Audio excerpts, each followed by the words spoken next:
Ariello. Yeah, Ariella. She was on the show with Rich. Oh. Yeah. I think I turned the sound off. What's going on with the sound?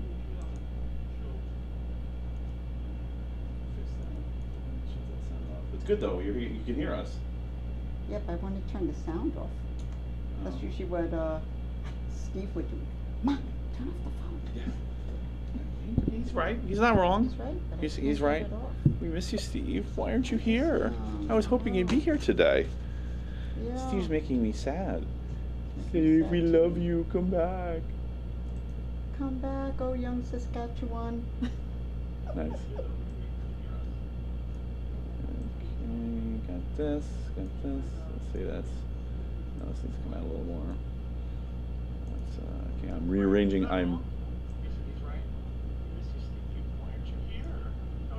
Oh no, I hear myself. Yeah, all right, we're having we're setting up, people, so don't get mad, okay, if there's echoes and stuff or strangeness. Just turn your volume all the way down. I think I did. What did I do? That's not Oh, all I the way. have to turn it off on. Yes, it's not muted. It's just down most of the way. Yeah, if the phone volume's off, then you're probably safe. Not that it's on the chat itself. Yeah, all right, we're having, we're setting up people. So Here. Where? Okay, so just there's a couple ways. One thing, just turn your volume. Yeah. It's funny. Yeah, I see what you did there. Yeah. So, you know, that doesn't do it. So it's down more. So it's a line control. Here it is. Okay, that's better. Yep. Yep. Okay. It's so weird on this phone. Sometimes it's that, sometimes it does something else. Yeah, no, I see that. Okay, all right, hey everybody, we're gonna go live in a second. I hope you like. I hope you where. Ariel is asking where you're located. Okay, we'll take the questions once we actually go live. All right, so here we go. We're gonna actually transition into the real show now, folks. Here we go. And like magic, we're here. Hello, everybody, and welcome to the Technocrat Live. I'm your host, Matthew Newhall, and my esteemed guest today is Laura May. Hey! So, thank you so much for coming on. I appreciate it. It is my pleasure. Awesome. Thank you. I'm so stoked. No, wait a minute. What? Yeah, is this your second live show like this? It is. I'm not a podcast virgin anymore. Right. But you came back, so it can't be that bad. I appreciate you coming on the show and trusting me with your well-being and your happiness and your information sharing at its maximum zenith. So, thank you everyone for tuning in. I really appreciate it. Please, if you have not seen the show, I'm going to give you the usual shtick. All right, you need to like me, you need to love me, you need to subscribe, please, if you haven't subscribed. But one of the things that I love the most, the thing that I want you to do the most, if you're not going to do anything else, is comment. I want to interact with you guys, but I can't do that if you don't comment. So we already got a few questions. People already tuned in, and we got a question: where are you located, Laura? Yeah, so Ariel is asking, do you want to answer that? I mean, we are in the Moonbase Prime in Freeport Technocrat Live studio. So Yes, we are. yeah, but I don't know, like if that's. I think we're all in Long Island, right? You guys used to be in Long Island, but you split town. So which I don't blame you. You know, New York's a little crazy. Thank you so much for coming on. So do you have any questions or comments? Like, what do you think of the new studio? I love it. Thank you. It's so cozy and you. By the way, let us know if love there's any problems with the sound. Do you like the color? I mean, we custom made the color to match us. Yeah. So this is our This is us. vibe. This is the Matt and Laura vibe. This color. So I hope that's the right color. Let me know if it's we've had problems with washing out in the past, like where Yes. everything was like really pale and we look like ghosts. You got it together now. You You're know? good. I mean, which is good for a nerd, right? You know, it does kind of fit, but of course, if one of us is quiet, let us know. We have the microphones; we can always move them closer. I am the engineer. That is the new setup. So I'm busy running around hitting buttons and clicking doodads. Oh, thank you so much, Ariel. I appreciate it. It's not always easy to do that while I'm live. I try to ignore this setup once we really get going and just act like the host. Usually it works, but all right. So without further ado, I'm going to get into Dystopia Report. I hope that you will join in with me and tell me what you think of these news stories as we go. And if you have something, oh, look at that. Look at Laura May says thank you. Wow. Okay. I'm going to share this back to you. All right. Cool. What? Your phone is Yes. okay. Your phone is. How's your phone doing? How many percentages? is it got? 70. 70? Oh, I'm only. Yeah. All right. So I'm at 40. So I'll give it back in a little while. Okay. All right. Sounds good. All right. We're sharing a cable here. We're on a poverty budget here at the Technocrat Live. I've got the one USB-C cable, but I do have charging capabilities. So, all right. So let's get into Dystopia Report. Wow. You know, one of the problems with this seance lighting is that now I can't see my sheet. Okay. Whoa! There's words on there. Holy shit, Toyota. Toyota is claiming, Toyota has a new battery technology. They've actually had a pretty big change of leadership inside of Toyota, and they are now claiming they have a new battery technology that has a 10-minute charging time on their batteries for a 745-mile battery. It's obviously not in production. We'd be hearing about it from Auto Trend or something. But yeah, supposedly this is coming out in 3 years. Sounds really good. Now it's kind of believable because I don't know if you know anything about Toyota, but they were the hydrogen company. They were like hydrogen, hydrogen, hydrogen, hydrogen, hydrogen, hydrogen, and it didn't go as far as they wanted. You know, you got some municipalities using it, but of course there's no hydrogen infrastructure, right? So it's hard to get filled up. Right. So and the charging network's been growing by leaps and bounds. And now Tesla opened up their standards, so it seems like a lot of states are standardizing on Teslas. They're like, we'll just use Teslas because it's open now. So you know, they already had a pretty decent charging. So hydrogen kind of can't compete. And Toyota finally gave in, and the person who was in charge of that, I don't know if it was the entirety of Toyota or it was just a part of the newer energy vehicles, finally said okay, and he stepped down and someone replaced him. So this might actually be for real this time. To make it clear, they did this, I believe it was 19 and in 21, they promised in 3 years they were going to have new technologies. But again, they were focused kind of on the wrong thing. So maybe this really will happen. It is Toyota, it is vaporware. But apparently one of the reasons that people think this might be real is because normally the real turnover in the industry is about 6 years on idea to car. So they think that there may be people who've already developed these techs and they exist, right? This that it's not exactly vaporware in the sense that the code doesn't exist. We just can't see it yet. We can't see the batteries yet, but they do exist. Anyway, so it's kind of excited. If you want to check that out, Ars Technica or the cleantechnica.com variation of this, just kind of like pure geek news there. So this might be up your alley. So Facebook is announcing a Twitter-like service to compete with Twitter. I heard that. Called Threads. I heard that. And Facebook. Facebook, like Instagram, remember Meta's Facebook, and Meta's also Instagram. So Facebook is already competing with Facebook in the form of Instagram. But now, Facebook is going to be competing with Facebook by acting like Twitter. There's an identity issue there. I think there might be an element of macho to this, since Musk and oh yes. Yeah, absolutely. and Musk and Zuckerberg. Yeah, they're about to have a fight. Hey, Freddie, thanks for tuning in. What's up? Hey, look at Laura. She's on top of it. I'm just like not paying attention. Everyone's like, hey, get over here. And I'm just like, what? You're engineering. I'm chatting up. We're good. We're good. Yeah, I'm dystopiaing too. Is dystopia-ing a word? I don't even know. It needs to be a word, but we need to figure out how to pronounce it first. Coin it. I'm going to dystopia-ing. Yeah. Threads signed up for more than 30 million today. You know, and that is a very impressive number. We're an actual startup. But of course, it's got the full weight of Facebook behind it. And there's an interesting problem with this also, which is that already people are complaining about censorship, and Facebook owned it. They said, yeah, we're curating, you know, guys, talk about doubling down on Web 2. Web 2's kind of dead, right? You know, I mean, we're on Web 2 platforms. If you're watching us right now, you know that.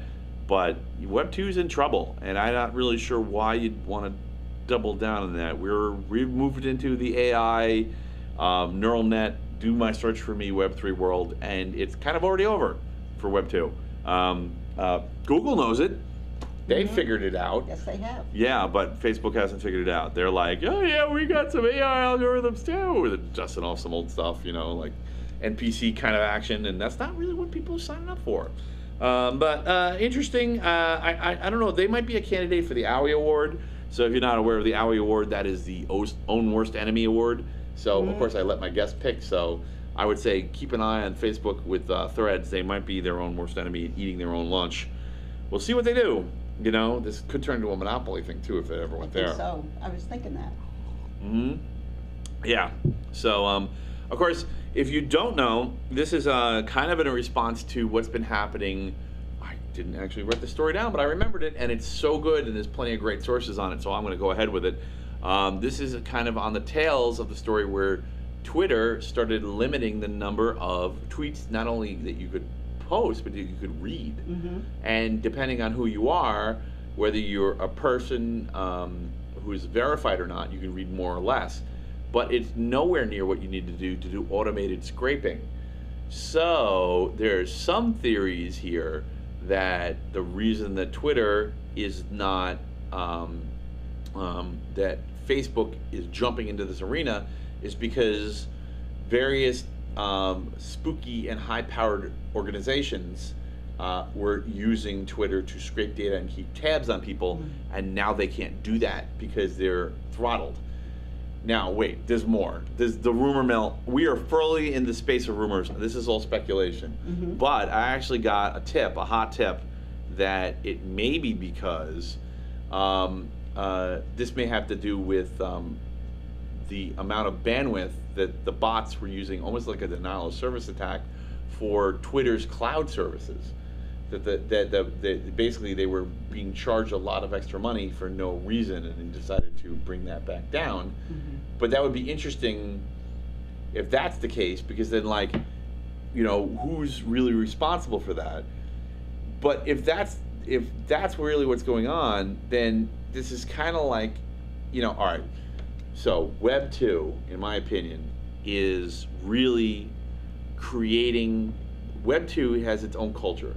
And it's this corporate culture, but this kind of like this spooky corporate culture that's influenced by the three-letter agencies, but also large marketing firms, you know, large political organizations that are trying to win elections. They all want to know, large marketing agencies, they all want to know what's going on.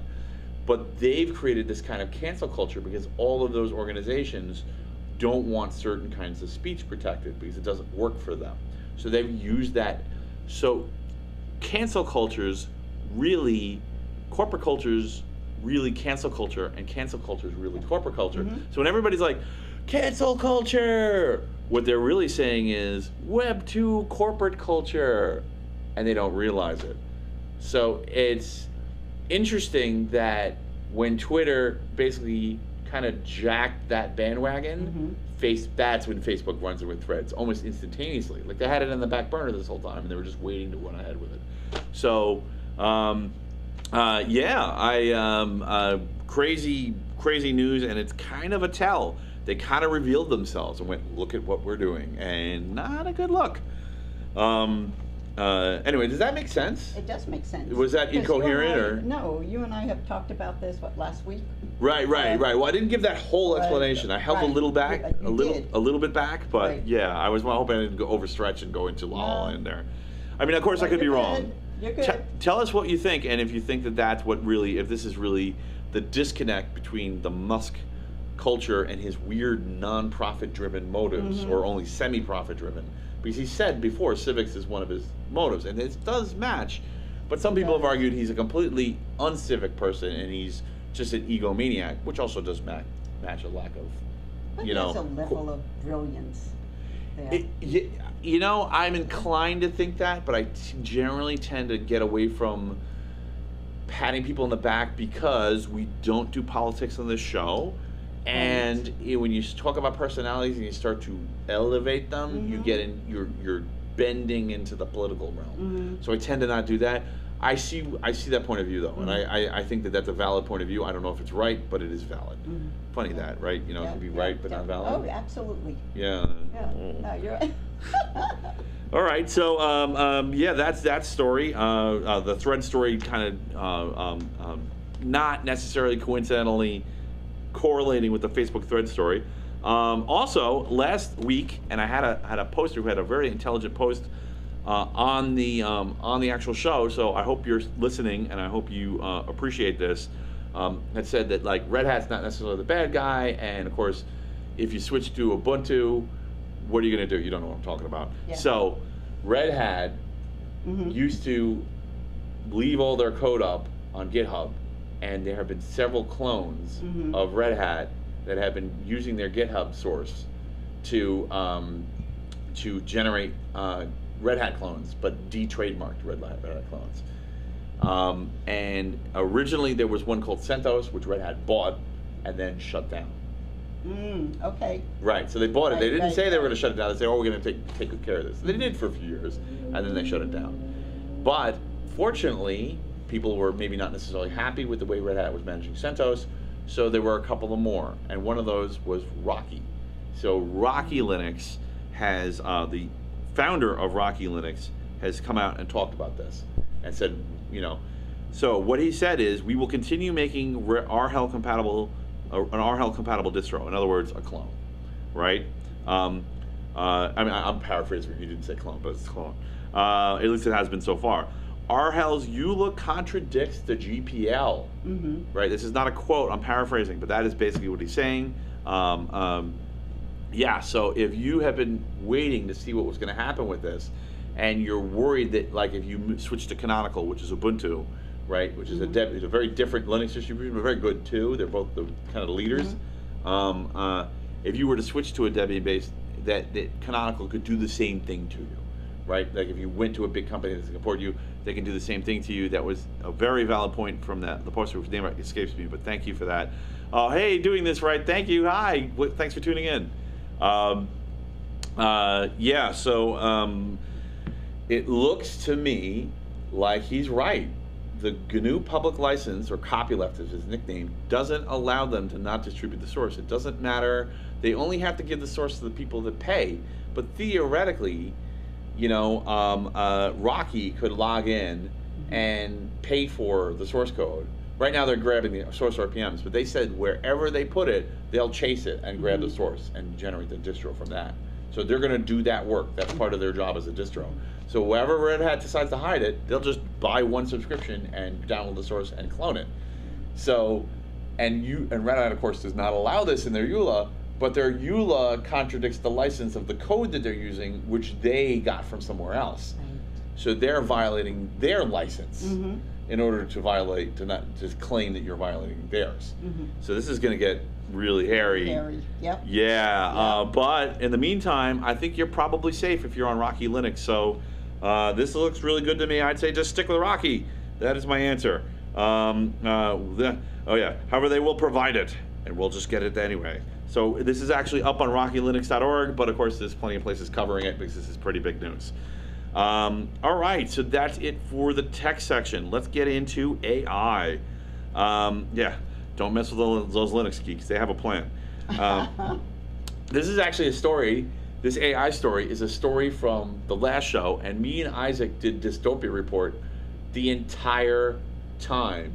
We segued so much, we never got out of the Dystopia Report. I closed the show inside Dystopia Report. So this is part 2 of Dystopia Report. So, you're gonna love this. Telemarketers got you down? Yeah, Can't stand it. you can't stand them, right? Can't stand it. There's a solution. You're gonna freaking love this. Actually, I'm glad he missed this. I got to use this for you because you're gonna like this more. So people typically get 14 unwanted calls a month on average. So I think it's more than that. yeah. Well, that's just the average, right? That's like that's a day. including the people like me who torment these poor people. I do too. I enjoy that. Right. And they know that. They know if you're a tormentor, so they back off a bit. So I mean, for the person who's not ready for it, they must be getting 30, 40 calls a month, right? Right. Well, yeah, I think that might stop. It's a technological solution, not a legal one. Oh, I like this. And it's in the Do AI tell. section. Do tell. Oh, it's so good. You really need to give, I sound like an ad here, you really need to give Jolly Roger Telephone a try. What, you haven't heard of Jolly Roger Telephone? AI, ChatGPT-4 is in the background to be specific, can keep them on the phone for a long time, I like for a that. hideously expensive time, from anywhere from 4 to 15 minutes. They can just keep stringing them along until they just get fed up and But hang they up. usually hang up. As soon as Well, they do, hear, but they think it's a human. so they're Wait. picking up that sound as human. Yeah. So they've They- changed it to a voice emulator. Mm-hmm. So ChatGPT is doing the thinking, and then another AI that's doing the voice simulation, and they created personalities for it. Oh, I love it. Yeah. I So, love it. So there's two personalities. This is, by the way, from the Wall Street Journal. If you want to read more about this, it turns out ChatGPT-4 is an excellent at sounding either like a ditzy blonde or a confused old man. I don't even know if we could say that, ditzy blonde. Well, that's well. Go. You know what? Go look up Duh. Jolly Roger. Go look up Jolly Roger, and write this down. This is new info for me. Yeah. Go look up Jolly Roger. And I think Okay. it's relatively. I don't think it's expensive. I don't know if it's cheap, Right. but it's not like hideous. You know, it's Right. in the tens. It's not. It's worth it. It's probably worth the money. Just do it for 1 month, just to enjoy it. I mean, you I can would probably do it, you yeah. can probably sell the results. You know, like put it up on Right. YouTube or something. Oh, that's If you- great. You know, Yeah. so like, I got a good business idea for Okay, you there. that's a new show. Yeah, it might be. It might be. How long can Like the people get fooled? pranksters. I mean, just the fact that you know it's an AI and they're falling for it, right? Because you know, like sometimes there's call centers that are overseas and they're fooled by the language barrier. Right. But at the same time, it's like, you know, what are you doing to the poor people who are working at this call center? Yeah, they're making a living, but I mean, like, it's torture. So he sounds like a ditzy blonde or a confused old man. I'll say it again. I don't care.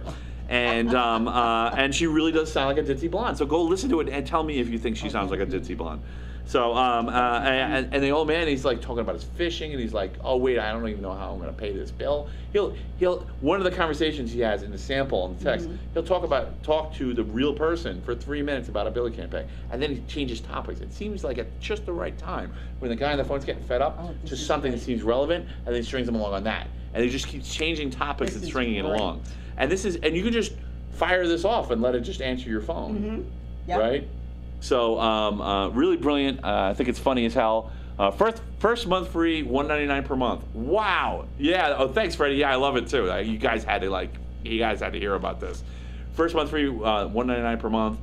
Awesome. That is very cheap for some cheap fun at the expense of people who, at least their bosses, definitely deserve it. They probably Oh, deserve it. definitely. They might deserve it too. It depends on the person. So, you know, I try not to pick on the people doing the bottom end work too much, but it is annoying. All right, so I just wanted to give you guys some fun before we get really serious. Let's get into science. And I actually have a little bit of a rant, which is an unusual thing in the dystopia report, but I have to talk about science because it is kind of out of control. And what's wrong with science? I'm going to read this because it's worth it. Modern science abuse is out of control. Okay, it's the retreading ground problem with peer review. And let me be specific about that. What I mean by retreading ground is when something is done, an experiment, some variation in an experiment, even in an experiment on existing data, and that's a specific kind of science, which is valid.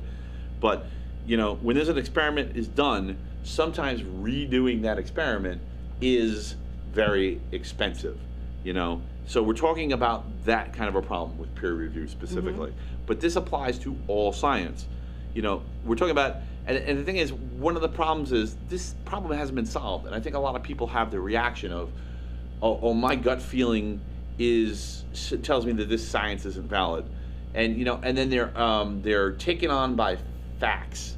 But the problem is, you know, the gut feeling isn't wrong because the gut feeling isn't against facts. The gut feeling is against the process that found those facts and its inaccessibility, right? The fact that other people can't access that fact-finding process without paying some kind of hideous tax, whether it be in large amounts of education. So what makes a good fact? And of course, the answer to what makes a good fact is an open source approach to information organization. And what I mean by that is you've presented how you got the information you got. You presented all the pre-existing information that was rolled into your experiment, right? Yeah. And then that's how you established a fact, But more importantly than retraceable steps is repeatability. Now, there's two kinds of different experiments. One is an experiment that a person or a group can finance to have a finite, autonomous, with a control experiment. But some things can't be controlled, like Earth, right? Earth is big. You don't have a second Earth, right? So in that case, the way that you get the next best thing is making predictions. Specific, detailed, numerical predictions. It's going to be this here.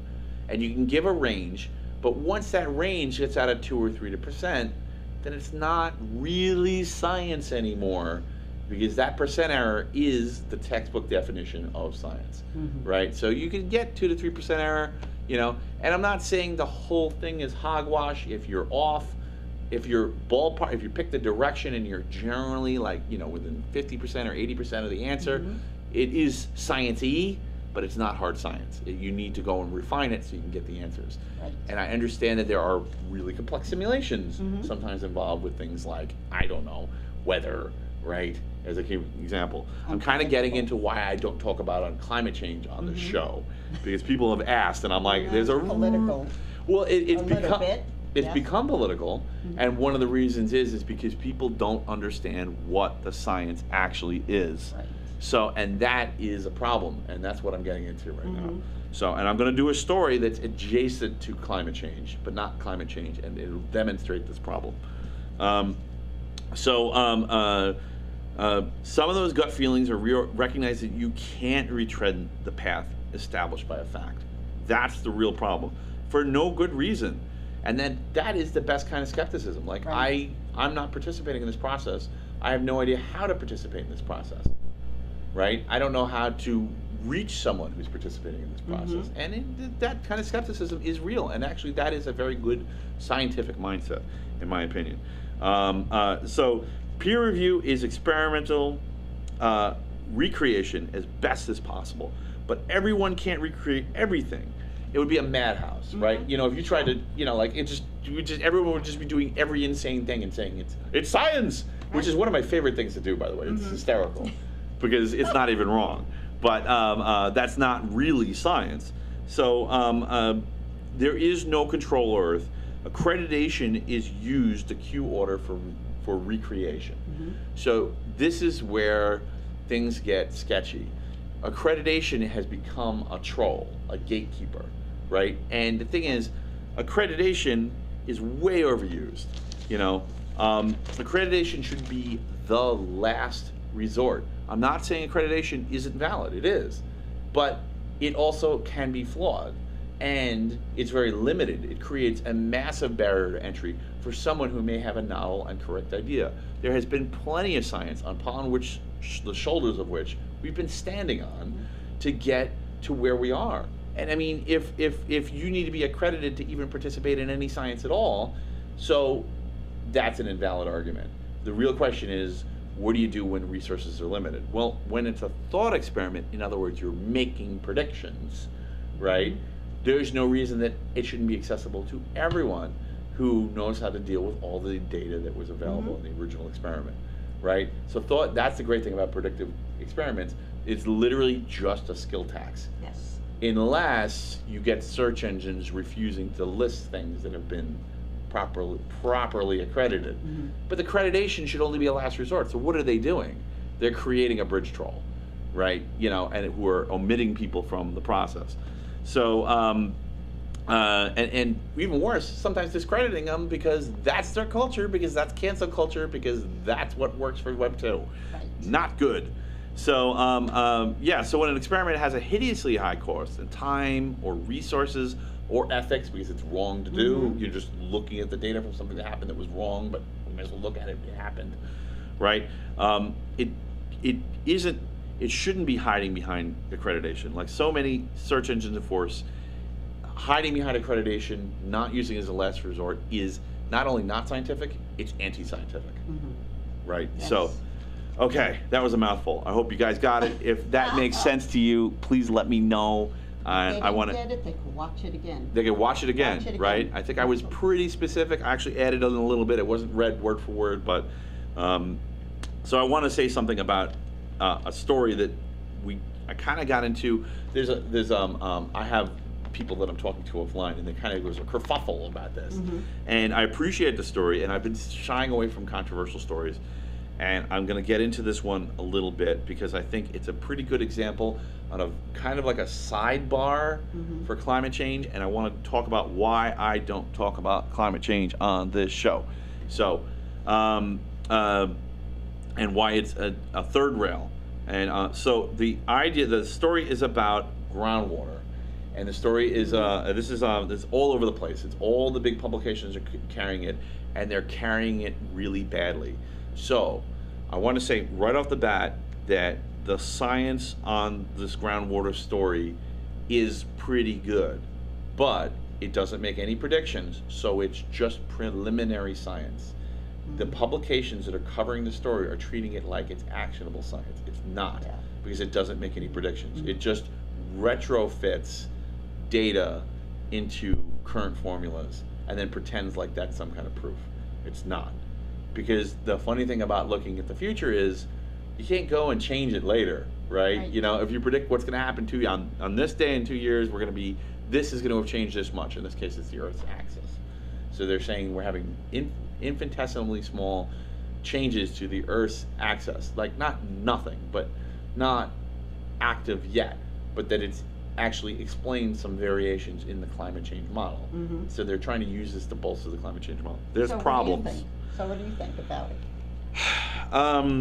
Well, I think a lot of things. I think that the problem with climate change is it's so hot and it's so political that, and like I said, we don't do politics, that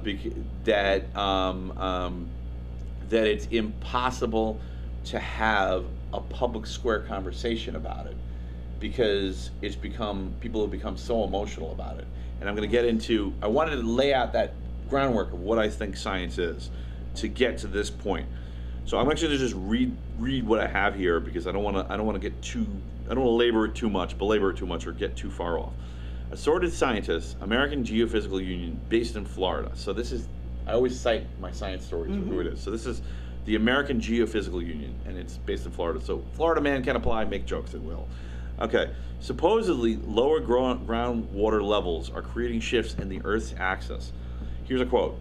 It's only recently, however, that scientists realize how much human activity can also cause polar motion. End quote. Another quote. Quote, the shift in Earth's tilt is far too small to impact weather or seasons. Okay, so, right. So it's being used to bolster the climate change model, but it's too small to bolster the climate change model? That doesn't make sense. Which is fine if you're not drawing conclusions from this. And I'm going to talk about the danger of drawing conclusions here. Groundwater pumping is one of the few management decisions that can be made easily. This is a quote. Made easily, about to show the rate of sea level rise. Okay, so the theory is people are pumping fresh water out of the ground and then they're using it and it's entering the weather cycle and then it's sitting on the surface of the planet and not returning to its lower elevation. So this is Newton's laws. Let's see what we got here. Motorcycle Mayhem Radio. Hey there. To Johnny Rizzo. Yeah, hey Johnny, what's up? I know you. His show. Yes, yeah, Johnny Rizzo's got Motorcycle Mayhem. That's a great show. Thanks for tuning in, man. So, yeah, so this is, this is a problem because, well, here, let me get into the rest of this paragraph. Unexplained polar drift. Without it, the model was only, this is a quote, without it, the model was off by 78.5 centimeters or 2150 gigatons of water. So this is a specific claim. So actually, I did have a counterclaim offline, and I want to address that, which is that, oh, well, we drill up oil from underneath the surface of the planet. Right. So, and this actually, my counter to that actually demonstrates one of the problems with this logic in general. So when we drill up oil, we burn it. Mm-hmm. So Yeah. it is a gaseous form which does not have the same effect on the planet's wobble as solids would, right? So yeah, removing the solids from in the surface of the Earth would have an effect, but it doesn't have the same effect that it has after it's burned, because it's turned into a gas. Right. It's not a solid. And the force that makes the Earth tilt and wobble and spin in a certain way is centrifugal and centrifugal force. Right. Which is, just to do a quick experiment, this is straight Newtonian physics. Right. You fill a bucket with water, you spin it around, and the water stays in the bucket. Mm-hmm. And if you spin it at a larger length, you can have more water in the bucket without it spilling, right? Yeah. That's exactly the force that we're talking about, and that's what they're talking about with groundwater being under the ground or above the ground. Right. Right. Right. You are changing the centrifugal force, which would have an Right. effect on the axis of the planet. So, I know this. One of the reasons I think I thought about this before is because I covered a few years ago on the show the possibility that the Yangtze River Dam in China was going to crack and break, and there was enough water behind that if it were to crack and break, and this is why I reported it, that water would suddenly shift to a lower elevation, and it would actually change the speed at which the planet was spinning. There's a difference with that story. That water is visible from space. That's There's very no cool. question how much water there is there. There is a question how much water is, and they actually said, and I quote, I'm sorry if this is a little boring, folks. We'll get to the end of this pretty quickly, but you know, Johnny, hang in with us. hang in with us. Sorry, is he getting? He's like, oh my God, you're breaking my brain. Yeah. So the problem is that though we can't necessarily arguments over whether that number of 2150 gigatons is actually correct. And there's actually a quote that I think I put it in here, but it's actually from physics.org, where they were saying, yeah, we're not really sure that this is accurate. Okay, so what does this mean? So there's a couple of things. There's a couple arguments against this. First of all, it makes no predictions. Right. So it's not good science because it doesn't make any predictions. It retrofits to existing formulas. But the problem is sometimes you end up cherry picking when you're looking for answers. So if this formula is valid, it will also say how much it's going to go off in the future, which it did not, as far as I can tell. Maybe I missed it, but it did not say that. So that's the first thing. The second thing is there are large money interests ready to profit off of any shift in resources, right? And a shift in water resources, potable water, which people need to live, is a massive shift. So there could be massive amounts of money to be made. The problem is when you're focused on monetizing something like this, like say taxing water usage. Now nobody's saying that yet, but Not this is yet. a precursor to that, the possibility of taxing water usage. Now we're talking about a humanitarian crisis. And just to be clear, you know, thank you so much. Excellent. Just to be clear, the Geneva Convention, the last one in 47, is the convention of anti-war actions. It doesn't have to be war. It doesn't make it less valid because there isn't a war going on. These are humanitarian actions. These are the minimum standard which you're supposed to treat human beings. Is the thing we use to stop the Nazis from happening again. When you start commoditizing water and taxing water to create a climate, potable water, you're creating a potential drinking disaster. So what's next? Oxygen? Right, exactly. What's next? Yeah. Well, I mean, that's kind of where we're going with CO2, and this is also another one of the arguments that's in general a problem with CO2, which is, of course, the green argument is that, yes, it's a worse environment for humans, and yes, it can, this is why they changed it to climate change, but you can also get into a situation where you have more plants growing, which is actually beneficial. It's good for crops, but it changes things, and it could change ecosystems, right? Now, I wanted to point out that I've had an environmental scientist on the show, and I wanted to have him discuss this with me. And he refused to talk about this on the show. Instead, we talked about zoology the whole time, because last time he had a public discussion at the time, maybe this is no longer true, the last time he had a public discussion about anything to do even tangentially to climate change, he was viciously attacked. And actually, he was talking about something that was completely neutral. It was the subject of the topic was nitrogen runoff, which, as you know, is a result of fertilizer. Yes. But he was talking about how that had an effect on the local wildlife, and how that would affect the absorption rate of different gases, including atmospheric gases like CO2 and oxygen. Right. That's all it took. Just that connection of the oxygenatability of the water for sea life, which is something he was directly studying, sent a political firestorm after him. Just based on he was doing real science, he was doing real measurements, like literally standing in the muck measuring stuff, and that's what he got beat up for.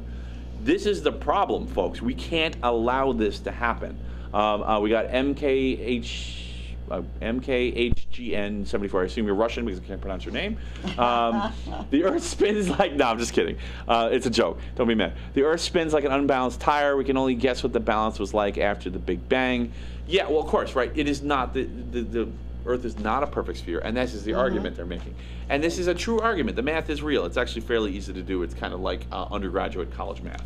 So I've done it. Like I said, I did it for the Yangtze River and confirmed that, yes, it would actually have knocked a few seconds off our day, like a half a second or 3/4 of a second off our day. So I did the math on the oil argument. So it turns out if we use their number, which again is unreliable, of 2,150 gigatons of water, well, we use it comes out to 100 gigatons annually of water, which is still a lot, but it's a lot bigger than oil. 73 times larger than the oil that we pull up from the ground. So the oil we pull up from the ground would be a rounding error compared to this water problem. So do not use that argument. It's an invalid argument. That doesn't mean that this is a valid argument. It just doesn't apply, right? And then I saw this happen with the supervolcano argument, where people were like, oh, a supervolcano will knock out all of our climate change effects. Not saying CO2 has the effect they say it has, but we do know how much CO2 volcanoes put out based on how much material and mass they put out, and you can turn around and extrapolate that from the mass we measured from previous supervolcanoes, and it's just a year. So that's also an invalid argument. While there are valid arguments like, it's not science. That's why I went on that rant before. There are valid arguments. Science makes predictions or gives experiments, and if it doesn't do either, it's not whole science, and it's definitely not politically actionable. Definitely not to the point where we would be violating the freaking Geneva Convention, No, it's which not I quoted. measurable. Yep. Yeah, right. You can't measure it. Well, they do have measurements, but they can't measure they're not willing to go out on a limb and measure the future. Maybe that will come, then we'll reconsider. But this is just a tangential side thing that no one's even making any serious claims of so far. Wait, we have a comment here offline, and I'm trying to find it. Where is it? There we go. Okay. Yeah, that's not relevant. Okay. Anyway, so I wanted to explain something else that I know, and this is kind of an interesting political side note, which will definitely add to this conversation. If you're arguing like, oh, well, there's not going to be any winners and losers, everyone needs groundwater. First of all, obviously desertscapes, like places where they measure the rainwater that goes to the ground, like Arizona, will be more affected. But specifically, there are going to be places that have a massive, oh, Steve May, what's up? Hey! That it will have a massive change. I wish you were here, man, but I miss you. That will have a massive change to their tax structure, were they to levy a tax on groundwater. There's something very special happening in New York City, and it has nothing to do with how green they are. In fact, if anything, it's the fact that they're kind of ungreen. That's the problem. sewage is actually extremely expensive in New York City. And the reason for that is because New York City was built when New York City used to use groundwater to drink. And after they polluted the groundwater, they created a law that banned the use of groundwater. And then they built giant pipelines from an aquifer in upstate New York down to New York City. Yes. All of New York City uses that water. Nobody uses groundwater because it's not legal. I mean, maybe someone's on the down low, but it's not enough to matter. This had a practical effect on New York City, which is the water table, which was, I don't know, 100 feet down from everybody drawing down and drinking it, going all the way up to the surface. And this actually shows up in New York City all the time in subway tunnels and basements and structures because they need to pump out groundwater on a regular basis. Yes. But New York City will not be drawing from its groundwater. So were this to be taxed, the biggest winner possibly in the whole world, other than maybe Venice, would be New York City. So you didn't even think of that. Wow. Yeah, so not only that's pretty cool. Yeah, that's cool. So I mean, there's anybody who says this stuff, that climate change or any of its associated, weather science of planet Earth, systemic, atmospheric, or ground level science is not political, is crazy. And we need predictions that make accurate predictions, and we need a non-hostile environment for discussion of this to come out in public. So it's leg day. Yes. Hey, awesome.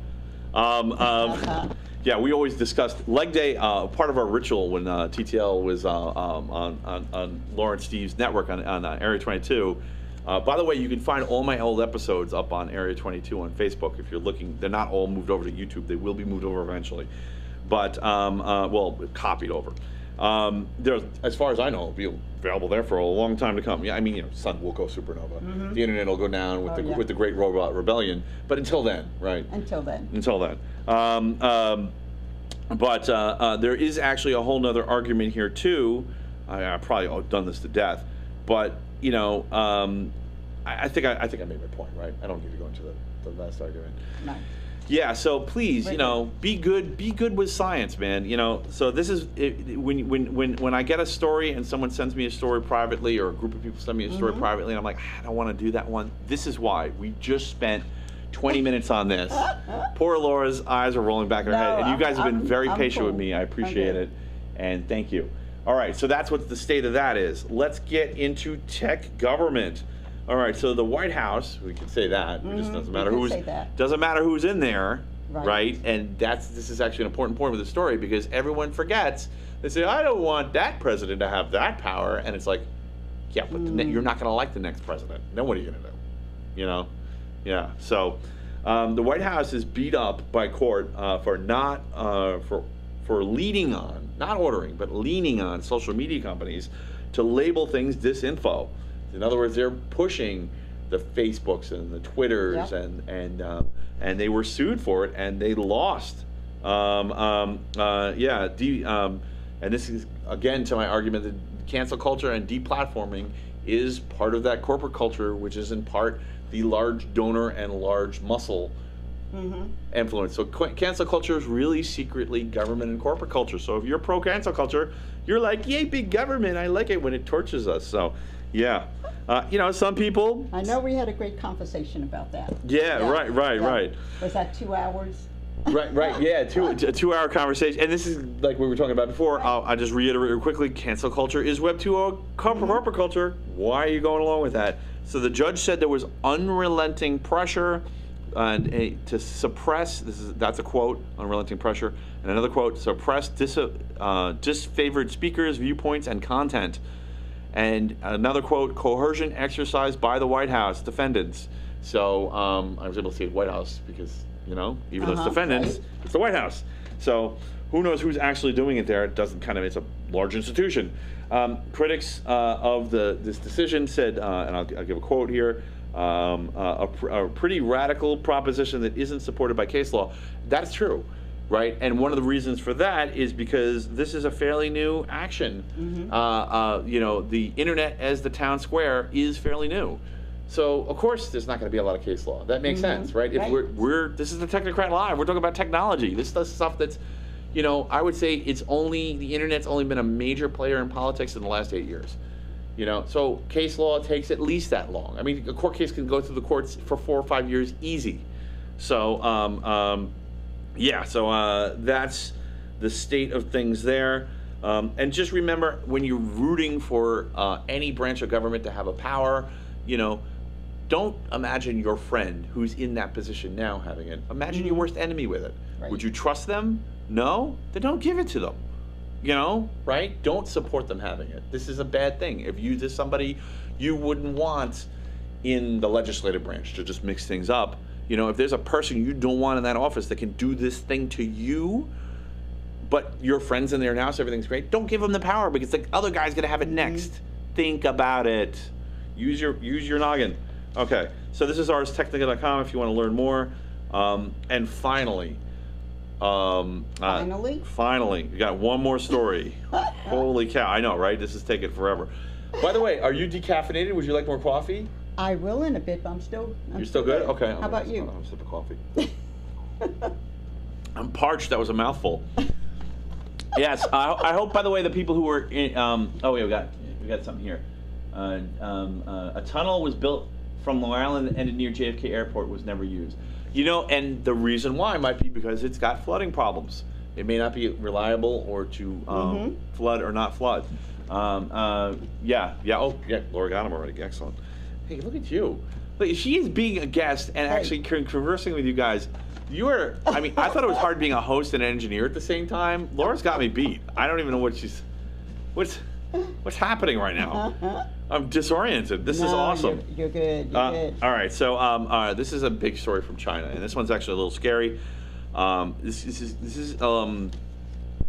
spooking me a little. I do not want to spook people on the economy because, but I am a little worried about it because this is not a news story, but I was going to mention it because it is relevant. And it's kind of funny that these hit the news within a few days of each other. We have record interest rates, record for 22 years. So not great for the housing market. And we're talking including pre-housing crisis during the bubble when they were trying to cool it off. Yeah. So China is going to restrict exports of gallium and germanium.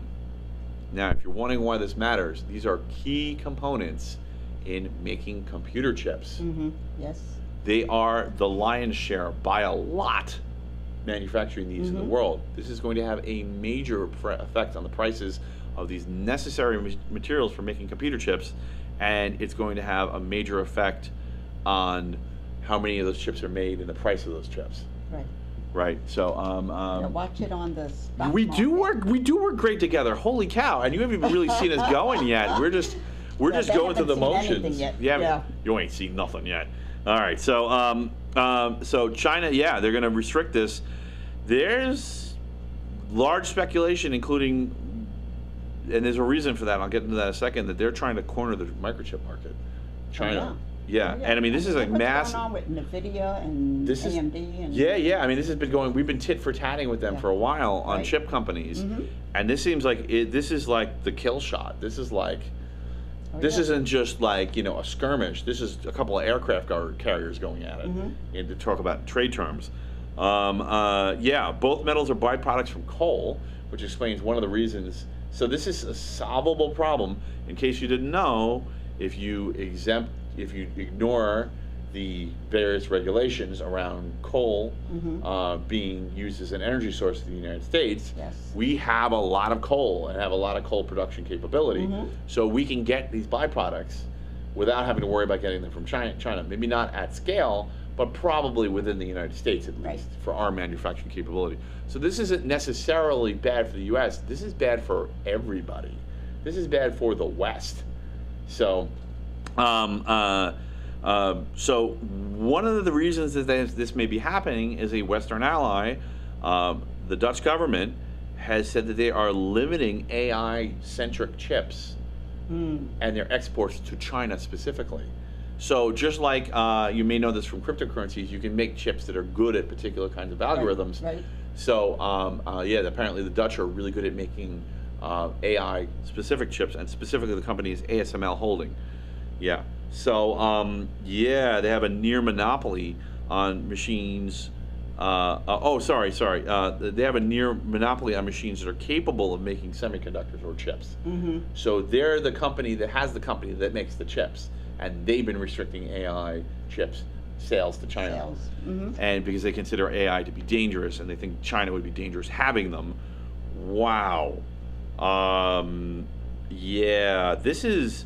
Let me put this in perspective for you. If you don't, there's going to be some problems here. Problems. I mean, I can't imagine what our next move is, but I mean, probably one of the. It's interesting from an environmental perspective because maybe one of our smart next moves is to open up coal more, so that we can start ramping up our manufacturing of these byproducts. Because if we don't have chips, we can't fight wars. We're just waiting to lose a war.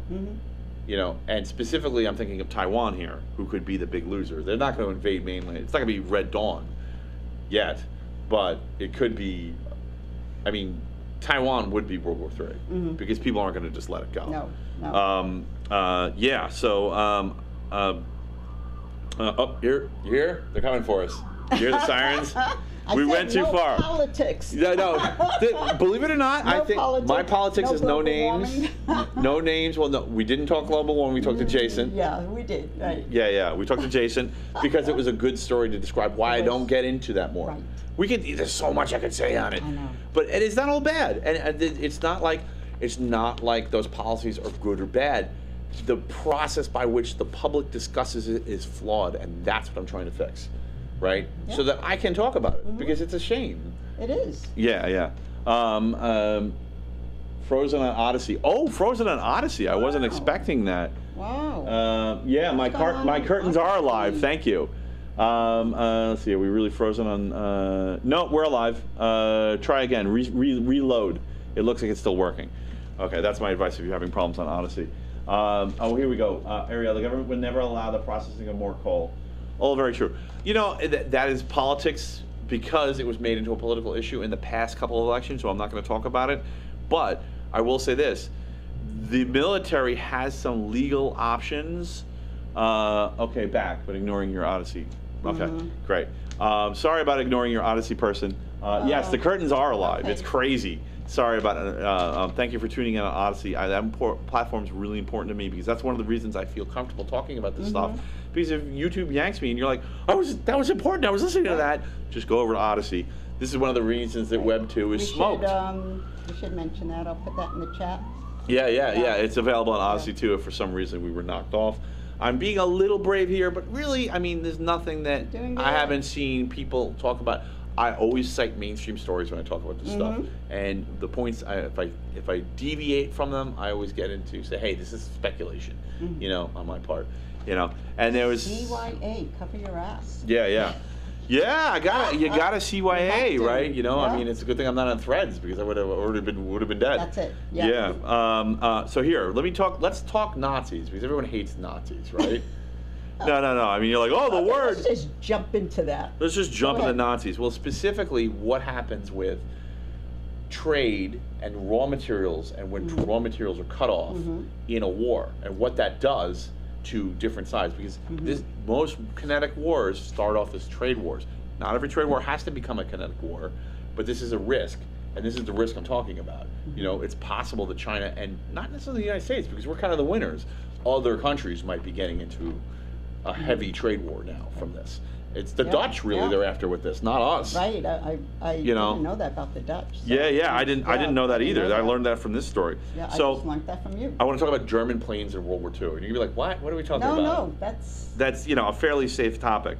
So the Allies actually won the air war for two specific reasons: ball bearings and spark plugs. And the reason they were able to get better ball bearings and spark plugs were rare elements that the Germans didn't have access to. And let me just talk about the numbers here because they're mind-boggling. Coal should happen, but government regulations will not let that happen, as Ariel stated. Well, you know what? The thing is, I'm not against scrubbing and processing for coal. And I mean, the thing is, we may need to bring those coal plants plants online anyway because everybody NIMBY'd nuclear to death. I'm a nuclear fan. You know, nuclear is a great technology, and we have Type 4 reactors in production. We can do safe reactors. But everybody looks at the old Type 1 GE Fukushima Daihatsu plants and says, that's not safe. No, they're not. But the new ones are. Stop fighting nuclear if they have a Type 3 plus or Type 4 reactor. They're safe. They run by themselves for weeks. They're literally automated by physics, not even by computers. Right. So there's no reason to not have them. But in the meantime, we may be stuck with coal based on the electric needs, based on some cities and states requiring electric cars. Not against that, but there's a price to be paid, which is we need to keep the grid up. Yes. Right? Yeah. Okay. So, yeah, it's all kind of a bigger picture that nobody's really talking. Oh, I got some messages. This is getting exciting. I'm getting people's attention. So, with the World War, I'll look at you in a second, but I just want to say with the World War II planes, those bearings and those spark plugs were necessary for forced induction. So if you're a motorhead, if you like race cars, you're going to appreciate this. Superchargers and turbochargers. They started putting superchargers and turbochargers on the Allied planes. They did it on the German planes too. But the German engines, the bearings and the spark plugs would fail. So because the Allies had access to different elements, they started experimenting and making better and better bearings and spark plugs. In fact, what most people don't realize in World War II is the Allies were actually bombing their bearing factories, trying to get them to not make better bearings so they could soup up their engines and their planes more so they could compete. By the end of the war, the difference was 8 pounds versus 23 pounds of forced induction. So if you know forced induction, those are numbers you show up in cars now. Right. If you know forced induction, you realize how much of a power boost that is and how much stress that engine is under, and specifically the bearings and the spark plugs. So it's a difference between 1,000 and 2,000 horsepower for the same engine, right? And it's a difference between 100 miles per hour in speed, which is everything in a dogfight. And in subsonic dogfights, that's huge, right? So you can literally outrun the guy, spin around, come up behind him, and shoot him. This is one of the reasons that the Allies won the war. So if you're pro the Allies winning that war, you understand the importance of this story and why this matters and why, you know, this is, whether you want to blame China or the Dutch for the escalation has got to stop. Trade is our friend, you know, and this is why the argument was made that even though it's, you know, and this, now the good counter argument is of course free versus fair trade zones, but anyway, I wanted you guys to know why this is so important. Yeah, it is. I hope you don't mind me taking over your chat. That's absolutely fine. I just don't want to make sure I didn't miss anything. Very few that has been to a clean coal power plant is incredible technology. I agree with you, Ariel, and I'm not against successful technology. And if someone has an example of how clean power plants are cheating, feel free to post it. As long as it's, you know, not accurate as long as it's accurate and tries to remain somewhat neutral, fact-based, verifiable stuff. But yeah, I mean, cited. Yes. Yeah, cited and not excited. No. That's not the same as cited. Cited. Right. Yes. Okay. So yeah. So that is the state of the dystopia report. No. We made it out. You did it. I did it. You did it. We got out. We're 2 hours. Oh yeah, I forgot I have a clock. Thanks, Isaac, for the tip. We now have a clock in the studio. So I can take these glasses off for a bit. I think I can read my little bit of notes. So, thank you for being on the show. Thank you for having me. What did you think of all that? I love it. It's a little third rail-ish, but was it okay? You feel comfortable? Yeah, I didn't overstep, you don't think, or did I? No, I think you were great. Okay. Carried just about everything, and of course, you know, my lack of knowledge with cars and that, so I find that very interesting. Yeah, so it's funny, right? It's great. I mean, they were gasifying at the end. The Germans were gasifying wood. They were cooking wood to get the gas out of it to make fuel for their because it's a little country. It doesn't have that many resources. So once they started losing, they started you know, they couldn't extract things from their territories anymore. And that's what's going to happen that's what happens to small countries in trade wars like this. They lose because they don't have the resources. They don't have it. You know, it's like it stops being about what you can do and starts being about what you have. Exactly. Yeah, not good. So please, if you enjoying this, I see lots of comments coming in. Laura, thank you so much for plugging the show and and stoking the fires and getting people going. You are amazing. I mean, it has been an absolute pleasure working with you. And well, that's not going to end. You know that. Yeah, we're talking. We'll announce it when we're ready. Yeah. So please like, share, comment, love, subscribe. But the main thing is comment. That's the thing I like. Yes. If you're gonna do one thing, write a comment, because I like seeing people check in and tell me what you think and giving your opinion on things. That was. What was that? The rubber band broke. I have a picture up on the wall of me at a Friday the 13th tour, and the rubber band just broke. That was weird. It was very windy in here. The AC's going, which is not a bad thing, you know, because it's pretty. It's not hotter than the hinges of hell in New York, but it's warm. Yeah. So today. yeah. So please comment if you have something. If you want to add something in. So you're not a podcast version anymore. You did your first live podcast on my show on the Area 22 network. You broke me. She broke me. Let's be real here. Let's not dress it up. You know, Laura's just like, here's how it's gonna be. You know, and it was, and so it was. It was a good show. It was a good show. Yeah, I enjoyed it. Yeah, well, look, I mean, you're back, so it can't be. You know, when guests come back, that's a good sign, right? You know, and I'm totally. I don't do the shock jock thing. I'm here. No, this is your show because I'll be good. back here next week. So if you're enjoying me, you'll get more of me. So it's more about you. I just do the show up here as a warm up. Do you feel warmed up? Yes, I felt completely warmed up when I first came here.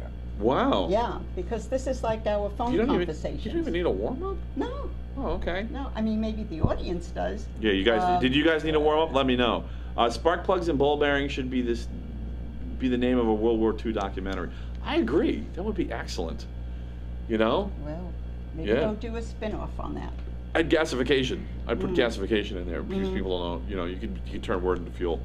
Yeah. So yeah. What is going on with you? Like, all right. I got a few questions for you. I want to read this because I want to make sure I get this right. So my first question is, how's you group doing? So your company, your marketing company, U Group, how's that doing? Is it connecting with new clients? Are you getting new business? It's doing great. Okay. It's really doing great. Thanks for asking. Yeah. I just wanted to I know you're too humble to plug yourself, but I wanted to make sure that you guys are kicking butt and taking names. Yes. Expanding some people and affiliates, and I love the city, and that's where the business comes from too. Right. Yeah. So for people who are not familiar with the area, we're on Long Island. The Area 22 studios was up Woodbury in the Digital Ballpark, which I love. I actually have an office there too. And we're currently in Freeport, but these are part of Nassau County, which is a suburb of New York City, which is the biggest city in the United States of America, and arguably one of the most important cities of the world, at least one of the coolest. So they say. Yeah. I think it's one of the coolest. I don't know. That's subjective, but I started to give ourselves a shout out. Ariel says, what kind of marketing do you do? So, I have done. You want to talk about your background or what you're doing now? Well, currently, I am delving into some new products. Should people try to get in touch with you and U Group? I'll post it. Yeah. Okay. I'll post it. Okay. But I have been in just about every element of advertising. From do you think marketing is like informing people, selling people, or both? It's both. It's both. It's both, and it's what you choose to do with it. Right. It's I like the choice of turning products and services away if I don't agree with it. Right. I'm not going to just take anything for the sake of selling. So you're it. not a machine. So I'm not a machine. No, not a machine. It's that's the one thing that nobody will take away from us. Is that our creativity, our thoughts, and how we want to share that with people. Right. Well, there's been some pretty impressive numbers coming out of AI and ChatGPT-4 lately. Yes. But there are possible ethical problems with that. Yes. Yeah. That's true. Yeah. But true marketing is, or really advertising, what are we selling? We're selling emotion. Right. So. Right. Yeah, that's true. Yeah. Which well, AI can't do yet. Well, so what it does is it imitates. It imitates it. So here's all right. So here's the problem that I see with AI. It's funny, we're actually jumping to a topic. I'm a little bit out of order. Uh-oh. Yeah, but it's good. This is how the interviews go, right? You gotta go with the flow. So the thing that I think that human beings have over GTP, or one of the open source AIs, which are quickly catching up and hopefully going to suppress it. I mean, we don't really know because they're withholding 5 because they say it's dangerous. Right. Good marketing, right?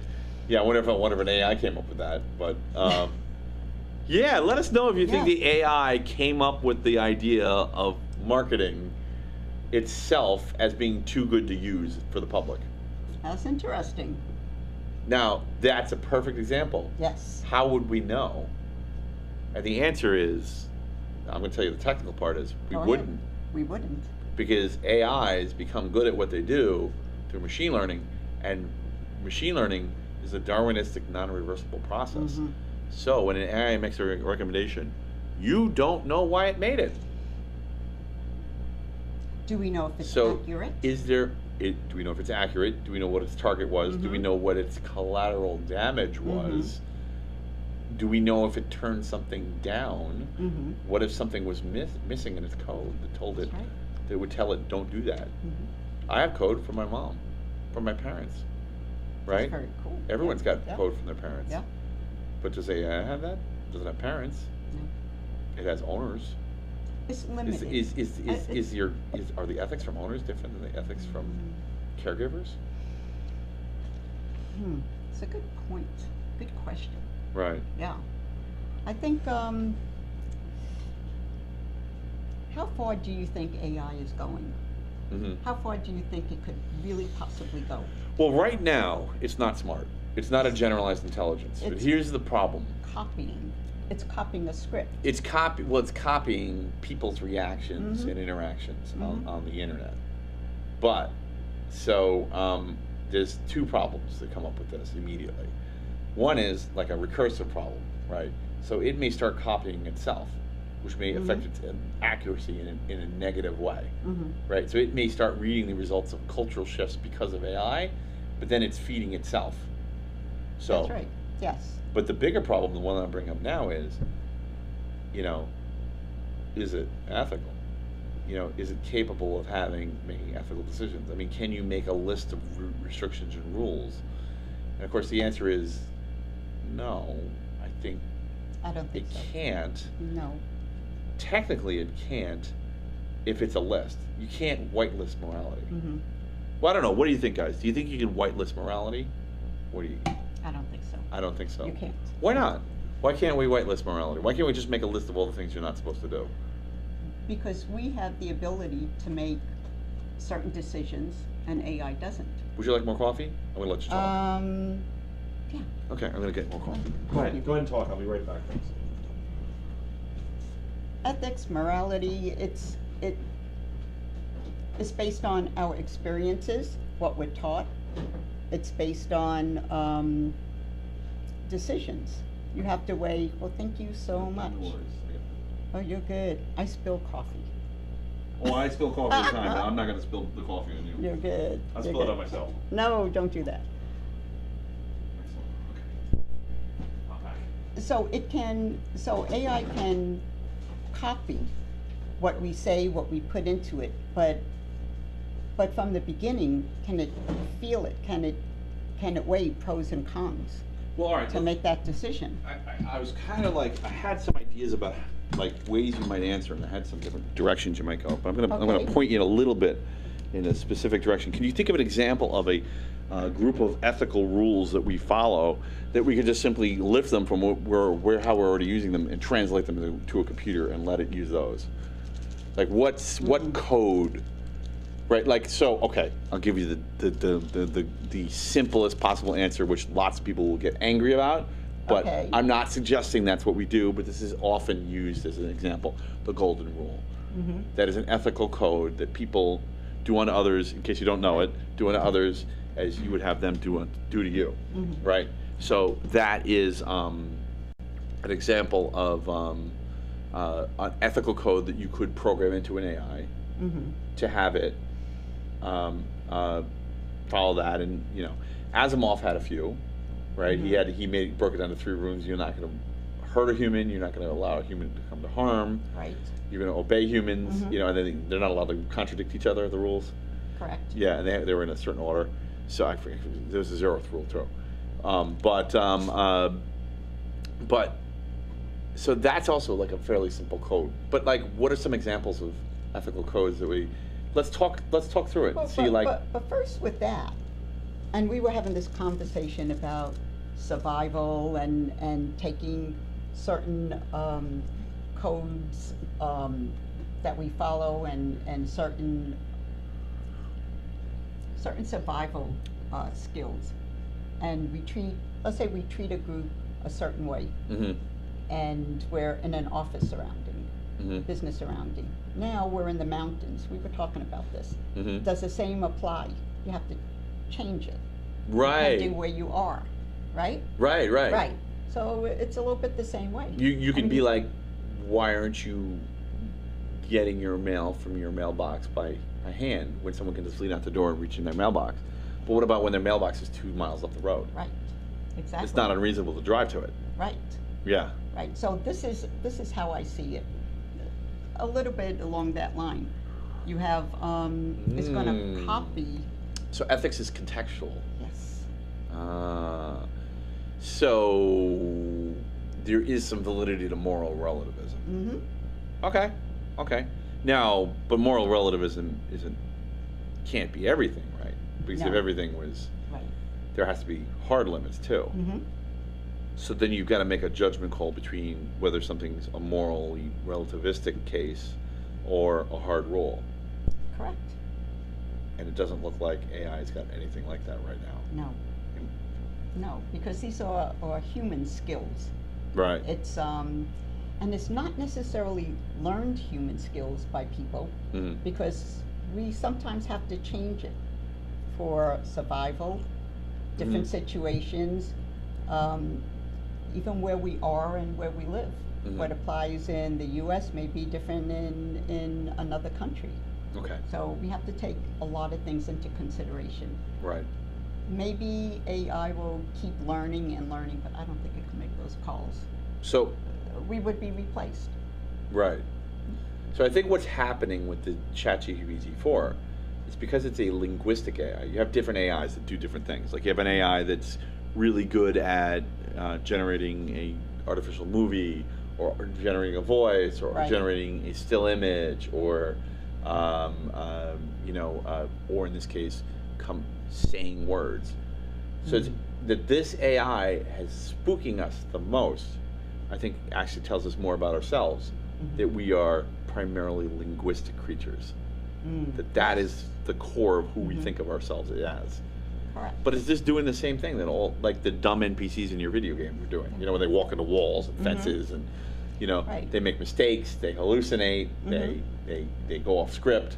Right. Yeah. Right. So when you put in a question to the chat GPT, and you ask it to help you write something, and you have the option, okay, you don't like that version, and then you could hit it to do it again and again. It's basically just doing the same thing and just taking an end sentence, putting it to the front, changing the format, maybe using a couple different adjectives or so on, but it's really not changing anything. It's not changing a feeling or an emotion. Right. So it Right? doesn't have I its. don't know if you agree with that. No. but I kind of see what you're saying. Yeah. So it doesn't have the emotional context. It doesn't. It does not. So it's kind of vapid, right? And this is one of the reasons when it hallucinates, it goes so far off the rails, because it doesn't have like, this sounds a little outrageous, right? Do you ever like try to talk about something you don't really know, like a topic you don't really know, and like you start to see the reactions in people? I know to shut up when I don't know something. Right, but now you get where I'm going. Why do you know that? Because I'm not an idiot, right? Right. Like, people that talk and they don't know what they're talking about. It's, Right. I I mean, mean, do you you make a fool recall of what yourself. happened when everybody makes mistakes like that when they're a kid. Of course. It has different impacts on different people, but Right. sooner or later that has an impact on you, and that's why you stop doing it. Yes. Right? You do it as a magical thinking child, and somebody has a bad reaction to you, and you go, "This doesn't work. Let me not do this anymore." So this is one of the problems that people don't realize about the AIs, is they have a limited they have a limited structure for their own experience. They're not allowed to carry their memories between iterations of themselves. So they're not really learning. They're not learning. So if you put a question in to help you, I don't know, form not a thought, but how to word a certain topic. How to express a happy birthday to someone. And you put that in, it'll come out with different ways of saying it, and then you may not like it, so you can, hit it to do a version 2 and a version 2, and it keeps doing it over, but it's not learning. It's not learning that maybe you have to be more sensitive, maybe you have to choose, understand what the person that you want to send this to, what they are they male, female, is it a child, or it's not learning that. So it seems like you as the user are actually supplementing your ethics into it, to its results, and using that to filter through it. You are, because you're choosing whether you want to accept that or not too. So really the thing that's really stand out about marketing now, aside from having the skill to know how to reach people, is knowing what's acceptable to reach them with, and how to reach them in a way where no harm is done. Exactly. Right. Okay. Although there's some people that will do marketing for shock value. Right.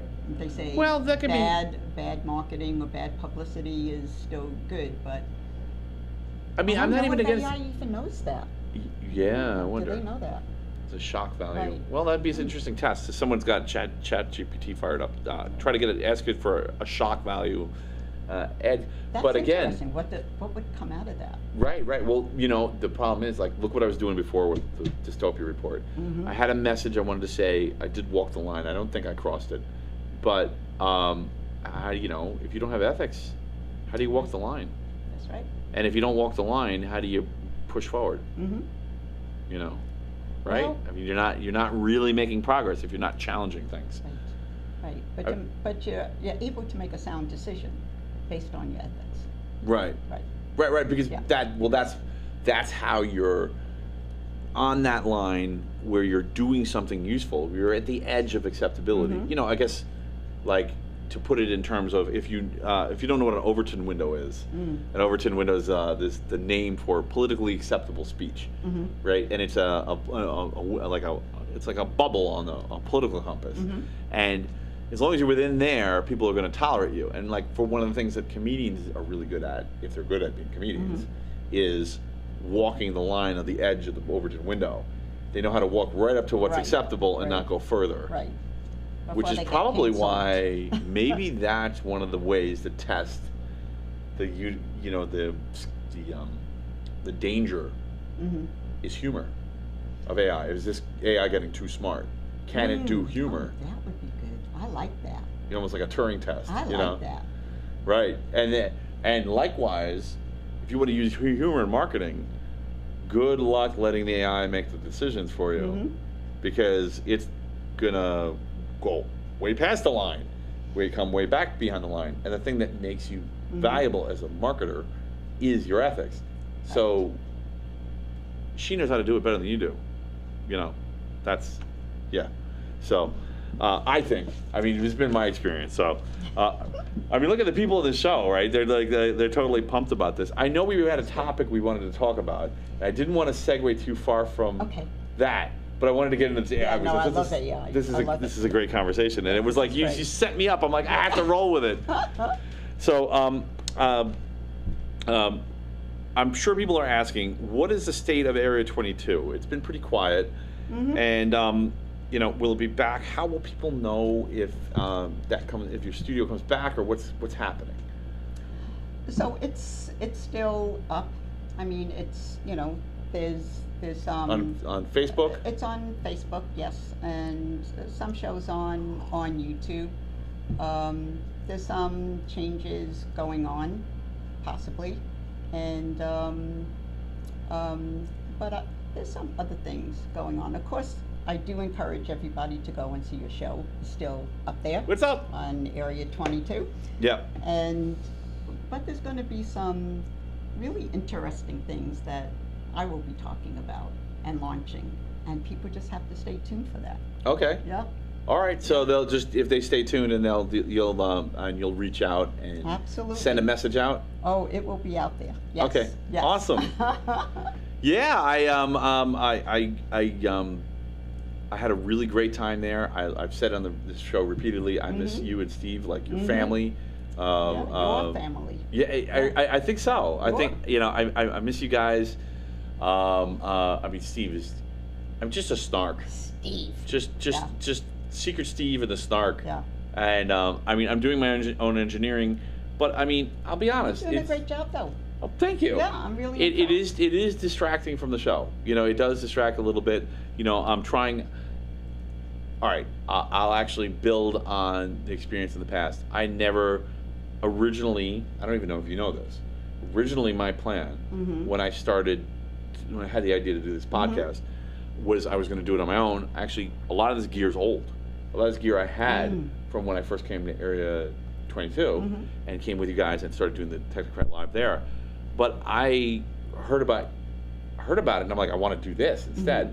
Right. And that gave me the chance to learn to become good at being a host. And if I didn't do that, I remember your early days and your beginning. If I didn't do that first, I don't think, with my ADD and my distractibility and my blonde ditziness.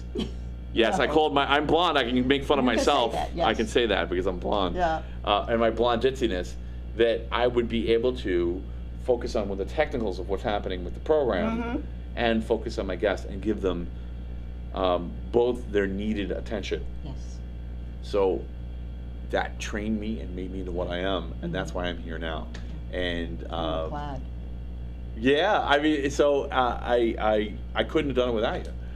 I literally could not do. I couldn't do this without you. When you started, you came in with a format, you had something in your head, what you wanted to do, and I would watch you, and I say, no, you're so much more than that. And and you were giving me criticism and suggestions, you into out of your comfort zone and encouragement. And of course. Right. Yeah. And look where. And Steve handled minor amounts of encouragement, but mostly mockery. Right. And and snark and deadpan. He hasn't changed. Yeah. No, it's awesome. I love you, Steve. Yeah, it's great. And I think my favorite is I had a few guests on, and I tell every guest, I'm like, okay, Steve can fact check for something for us. So that's something I can't do for myself. I'm going to count on you guys to do that if I say something you think is wrong. You know, I have citations, so I think I've evolved past that. That was part of the evolution of the show. Yes. But I would tell my guests that, and once in a while, like one every 20 guests, we get this idea in their head, like, I'm going to test Steve. I want to see how much citation I can get. And he would just get this look on his face, like, really? You need a citation on that? It was so good. Mwah. Yeah. Anyway. Good. I mean, the three of us have amazing chemistry. We do. We got a couple here. Early AI, Max Headroom. Yeah, I mean, well, of course, it wasn't really, right? It was a simulation of that. But yeah, I mean, it was interesting that they took him into that. They took an AI and put it in that host role. And then that became like a popular show in and of itself. And he was like a cultural force. Yes. Because that's kind of, and ubiquitous, right? He was everywhere. It wasn't always broadcast TV. He was interactive in some cases, which is exactly how AI is working right now. So Max Headroom was very forward-looking. Holy cow. Yeah, I think that they were onto something with that. They saw what was coming. I saw an episode on Black Mirror where they Black Mirror.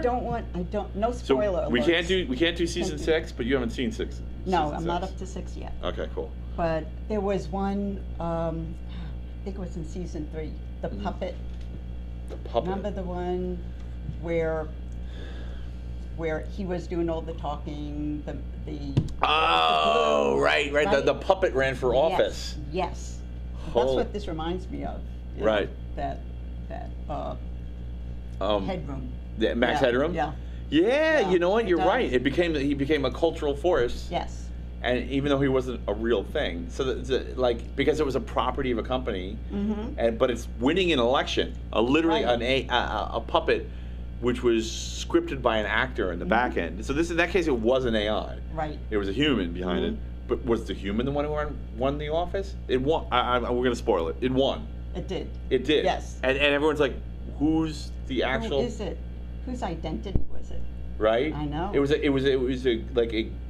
a little bit by committee. Because people had different inputs and like, oh, it should look like this, oh, it should do that, oh, you have to read this piece of the script. Right. But also he had his elements of, so how do you make something that's a conglomerate, and AI is the same way, it's a pile of code from different people. So who's really in control? And we have multiple court rulings that code is a tool, and it comes from a person that if it's just code, it can't copyright things. It doesn't own anything. That's right. So, yeah. What do you do in that situation? I know, but that's what that reminds me of. Wow. Yeah. Holy cow! I didn't think you were gonna go there with it. Yeah. So, what do you think of Black Mirror? I like it. I can't watch it too late at night because some of them are just, they freak me out. Terrifying. No, you never know what the episode, where it takes you, twists and turns. But what was I up to? I was watching an interesting one because we're talking about moral and ethics and all of that and AI and there was one where a mom, hello girl, runs into an unsafe area to chase a cat. Do you know the episode I'm talking about? I think it was season 4, possibly. And so someone presents her with something that looks like an iPad and said we could put a code in your daughter's brain and you'll be able to follow everything she does. I and her remember this moves. one. That was a cool one, right? Yeah, yeah. Okay, so at what point? Where the mom used, all right, so in the Black Mirror universe, they call these little interfaces they put on your neck to interface with your brain cookies. So cookies can do anything with your brain. It can write, it can read, and it can do it in nearly real time. Right. So you can use it for VR, and you can use it for a readout. So in this case, they're using the cookie as a tracking device for the daughter. Right. Right, because the mother was anxious about the activities the daughter was doing. Right. Right. She just wanted, it was the mom that was some overly protective issues. Right, and you know, and Which is, we start to go into these morals. which is ethical. normal actually for a mom, but the thing is, presented with that level of power, she acted in a normal way, which in turn translated to overstepping. Right. There was no boundaries. Yeah, I mean, She how do we crossed solve? I mean, like, parents typically have full autonomy over their children when They do. when they're actually underage, when they're actually children. But as the daughter became older and able to make decisions, and the mother still wanted to see what was going on, it became codependent. Interesting. Using technology for her own codependency. Well, so they say that parents like to live vicariously through their children. I don't right. think she liked that though. The child? Or the parent? The parent. Yeah. Not in that episode, anyway. Right. Right? Well, the consequences were, yeah. I mean, so the daughter got, when she was older, when she was a young adult, the daughter got a little wild, let's say that, and not outraged, not lifetime danger, right? So, all right, the purpose of parenting is to keep your kids safe. There's a few purposes, but one of the purposes of parenting is to keep your kids safe from permanent damage while they learn to assess risk for themselves. And part of that, as you're saying, is teaching them the skills to do that. Part of them is teaching the skills, Right. but also as their own internal skills develop, letting them use their skills and hone them for themselves. Yes. Because you can't, you're never going to get a full read on things if you have constant input on everything. Letting go. Right. Letting them grow up on their own. And this mother was having trouble with that, and that's not abnormal. In fact, that's very much the norm. I think most people are like that. But the physical distance protects young adults from their parents overstepping into their lives. Because, you know, a little bit at a time, they need to get practical things done. They have an after-school program, which is another location, and then they got to go further for it. Yes. Yeah, you know, the parent has an adult obligation, and it's just simple and more practical to let the child eat on their own.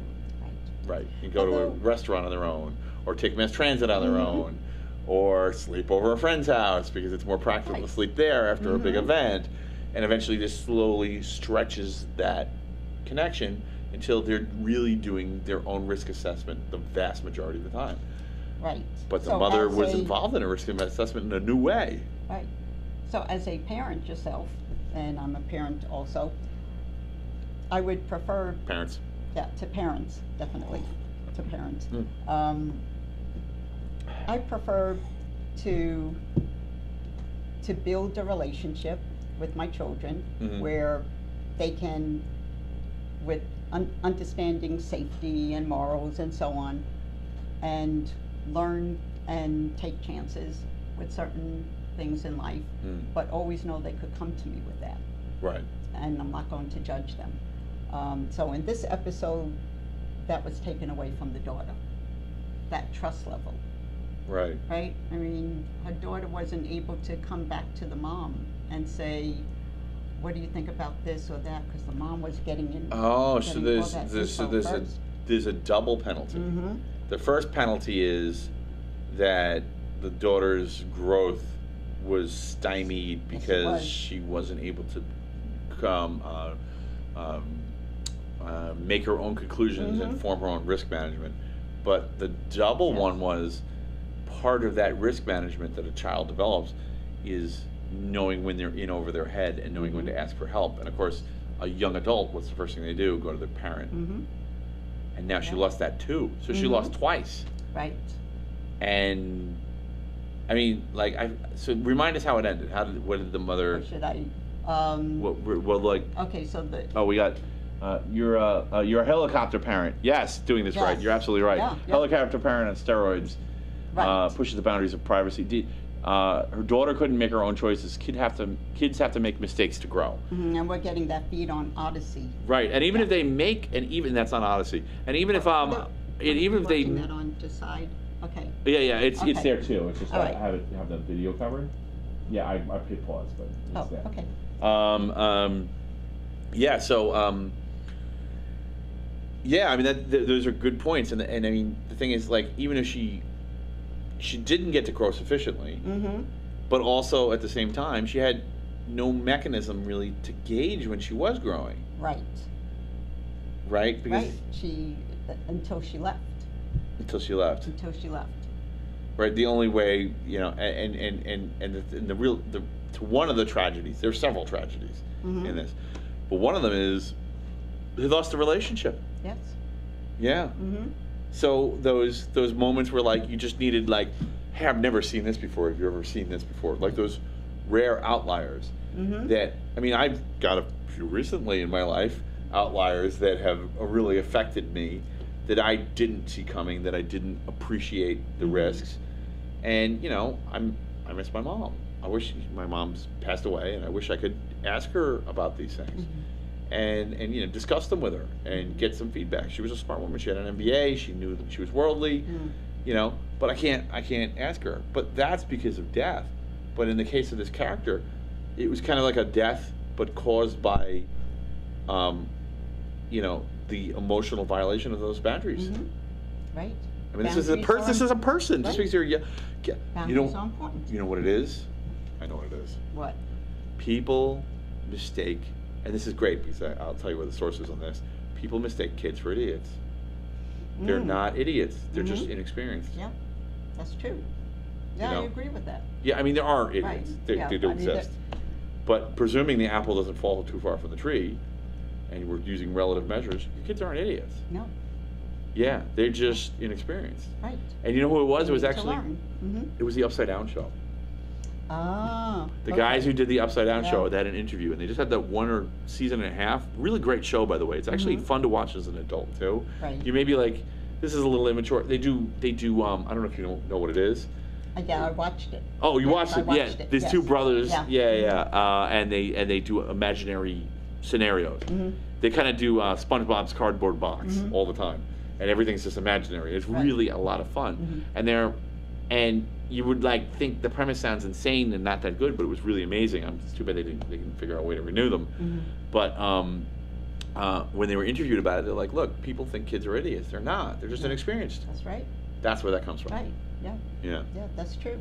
I agree with that. Yeah, and I mean that's that Black Mirror episode, absolutely. So Black Mirror, if you don't know the show, the reason I keep going on about it, it's So what you do. It's yeah. It's here. sort of Oh, by the way, premises of all speaking this. of which, allow me to pass the thank charger to you. you. Thank you So, so much. this is the Black Mirror, right? You know, if you don't wonder what the Black Mirror is, of Uh-huh. course, and it's a play on words, but yeah, the Black Mirror is a huge problem because people don't understand what they're gazing into when they're gazing into it.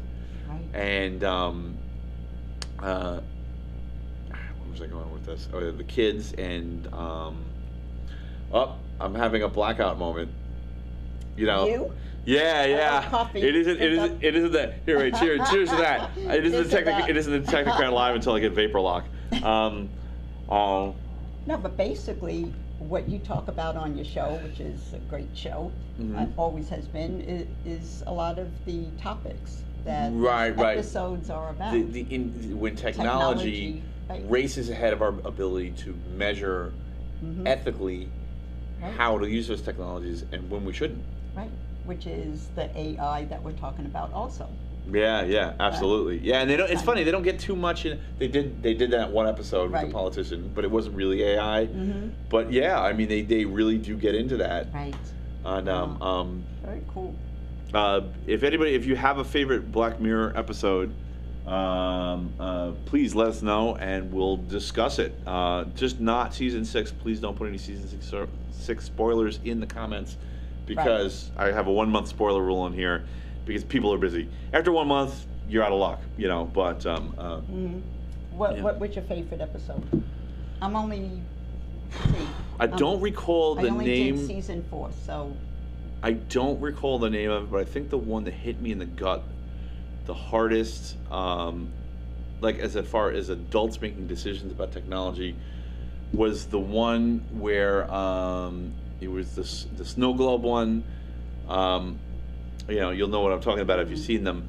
The premise is that it starts with 2 people in a cabin, but as you later find out, the cabin is virtual, and it's one person's very subtly, interrogating the other person, trying to get answers from them, and you find out later that that's actually a copy of the person in the cabin, and that the person has committed some hideous crimes, and he's trying to get him to confess. And the police were using this technology to try to get his copy to confess, because apparently that was legally submissible, because copies are so perfect they're acceptable in court, which has its own ball of wax there. Right? You know, can a copy of a person incriminate you? Right? So like they literally tell the person they copied in his cell, like, we got you. You broke. Yeah, White Christmas, thank you. Thank you doing this right. Yeah. And and the thing that really knocked me out was the reason that this person committed this heinous crimes is because he got blocked at a physiological level. For years, he was blocked from seeing his child. And the psychological damage that did to him as a caring father, when his child finally was unblocked due to just random circumstances, he cracked. He couldn't handle it. And this is something that is affecting us now, and this is one of the reasons I'm railing against. Go watch White Christmas and think about cancel culture and how it is when you get deplatformed. And usually you're getting deplatformed because most people know the risks of deplatforming. You know, and people get deplatformed because they're passionate about a topic and they think they're correct. They may not be. I understand. I'm not against false information either. You know, we could have a debate about what disinfo means. Actually, that's a great one. That is a good one. Write that What down. does the disinfo mean? But when you're deplatformed, it really damages you, and basically, it's kind of like a witch burning, emotionally speaking. Why do you think people do that? What are they thinking when they do that? Mm-hmm. You know, what is... That's okay. It's okay doing this right. That's fair game. I didn't spoil it, but you can spoil it in the comments. I'm not going to repeat it. But yeah, total spoiler there in the comments on Odyssey. Okay. Yeah, no, it's good though. It's Okay, all that's season. good. It's not season 6, so it's fair game. That's okay. Yeah. But sorry, go ahead. So, why do you think people do that? Yeah. Deplatform.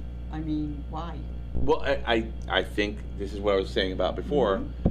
Web, it's actually a corporate culture.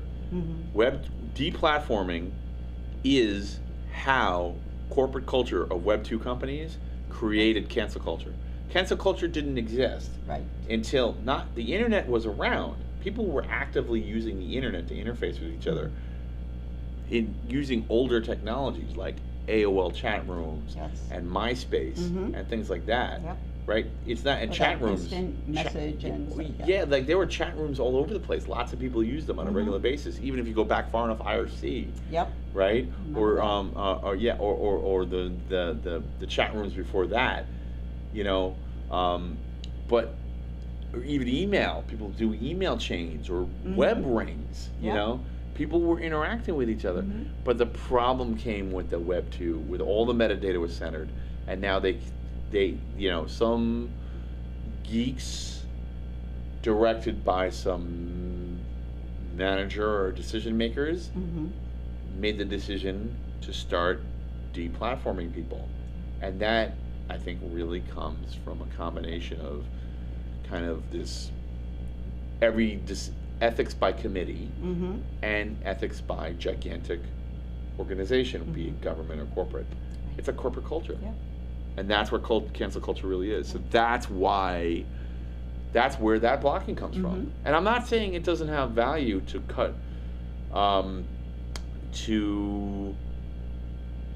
cut people off, but I guess like even in the worst case, assuming you haven't put someone to death, you haven't, and I'm not advocating for or against capital punishment, but assuming you haven't actually killed someone. Think about what happens when someone's convicted of a crime and incarcerated. They still have marital rights. They still have visitation rights. Yes. They're still allowed to make transfer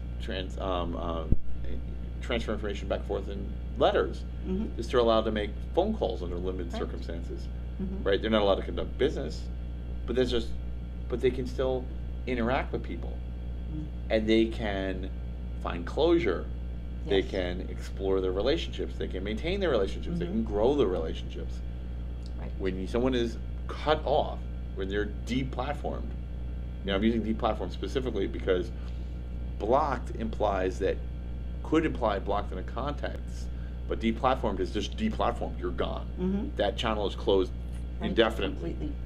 You know, maybe you can appeal it later, but it's closed completely for right now. It has a massive ethical implication for a person, and if it's an issue that's deeply personal to them, like let's say they're suing someone because they were injured in a medical procedure that changed the way they interface with the world, they're going to be furious. Yes. And they could snap. We're creating a situation where people could do like that, and you can't even blame them. I mean, at the end of it, the criminal that was being interrogated, you feel bad for him. You don't think he's redeemable, right? But you feel bad for him. And that was lost.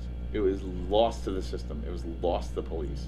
And it was atrocious what happened to him. And it was because of the deplatforming. It wasn't, the deplatforming was a cruel and unusual punishment, but in the second round, after he became the monster they treated him as when they originally deplatformed him, right? By having that level of criminal penalty, And it was just over a minor social scuffle with no crimes committed.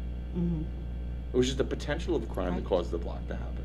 Mm-hmm. Crazy, crazy. So yeah, this is exactly why I have this show. Mm-hmm. Pretty much the topics in Black Mirror are like, if there was a Venn diagram of like the Technocrat Live and Black Mirror, it's got half. Yeah. You know, of the things I want to talk about in here, because it's and I mean, it's weird because you have these tech companies with billion-dollar organizations with some of the greatest minds in social, in psychology, in sociology, Mm-hmm. and they don't see this. They don't see that they're causing cancel culture, and I don't know. They're not identifying it. They're just not identifying. Is right. it? I mean, is it because of a profit margin? Do you think, or do you think it's because they, you know, do they have a willful blind spot because this is functional and convenient for them, or is this something that's wrong with corporate culture in general, that they actually lack ethics? Because Ignorance, this has happened lack across of multiple. education. Well, this has happened across Yeah. multiple companies, and of course, the people that they have that are in charge of their social constructs and their psychology Mm-hmm. are very educated. So maybe not. But Maybe it's more than not that. in the areas they need to be. So what would you recommend? Like, how do you? I don't know. I don't know what I. It Okay. needs to, it really needs to be something that's put out on the table, Mhm. something that people talk about, Mm-hmm. and it needs to be open for discussion, and there needs to be a little bit more education put into that, as far as how people. So the are- education about how to have a discussion. Yes, Well, that's exactly the description of what's Yeah. not happening. exactly. They're not allowing their customers to have a discussion if they don't like where the discussion goes. But that's the solution. I mean, so Right. maybe it's a. So maybe education it's a about the thing. value of discussion, maybe. Maybe it's people need to talk about it though. They need to have some platform or some way of having this open conversation. Right. I mean, so maybe, I don't know, where do you suggest they talk about it? Well, I mean, so one thing I guess it kind of lends itself to this. I'm not sure that this is going to solve the corporate culture problem, because of course the real question here is this just unchecked corporate culture? Because one of the things that happens is when corporate culture, traditionally when it's gotten out of control, Mhm. the public responds with a boycott. Yes. But the problem is these companies are so powerful and they have so much influence. I mean, there's people that for example, I don't know, I'm not going to Facebook or Instagram or Mhm. Twitter. I only have contact through those interfaces, Mhm. right? So if I lose one of those interfaces, I lose those people. So that's a lot of power. I know we talked about this like a while ago. Yeah. How do we put information and a program up without having to use their platform? Right. So that- I that think, was like well, this is a Web. couple years This is the ago thing we that I was talked about saying it. was Web 3, and I was wrong. Right. But I think it's actually Web 4 now. I'm calling it Web 4 because Web 3. And that was the answer that we would, at that time, we were talking about. Right. Web3. Right. And I think that's Right. going to happen. I still think that's going to happen. And actually, Web 3 being autonomized, localized AI nets, Mhm. answering 95% of the questions, devoid of ethics and with Mhm. hallucinations, of course. You have to apply your own ethics. If you're not an ethical person, it actually may work against you, Yes. Yeah. which is interesting. Mhm. Maybe ethical people will become more important. I don't know. I mean, I would like to think that. I mean, we're in a situation now where we have a great deal of unethical people, Yes. whether they're unethical. I'm not saying it's permanent. Mhm. I'm not blocking you and saying you can't fix yourself, but I'm saying right now there's no path for them to get fixed. Maybe that's the answer, is teaching people how to fix themselves. Yeah. Yeah. Okay. So psychology. Yeah. We go back to psychology. Right. You and I like that too. Yeah, of course. Yeah. Right. Well, Yeah. that's true. Well, so actually, it's one of the channels I follow on YouTube. Really great channel, by the way. I would recommend it. It's a cartoon, so don't laugh too much. but Psych2Go, which is a really great. Check it okay. out if you're into psychology and you were looking for some simple explanations I'm of write that one down. PS Mm-hmm. Psych2Go, like the number 2, The number 2. not TO. Okay. But yeah, and check that out. They're really good. I'll and post that. Okay. yeah, I mean, I don't always agree with everything See. they said, but Okay. like I'd say like 80% of the stuff I see on there Mm-hmm. is applicable, useful, and not disingenuous.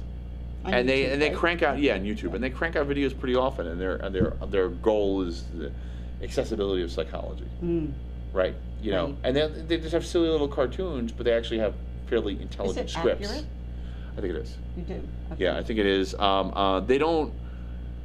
They only talk about citable psychology. Okay, and of that course, was my next question. right. So okay. one of the problems with citable psychology, of course, is that it isn't always politically correct to talk about citable psychology. So, and I'll give an example of that.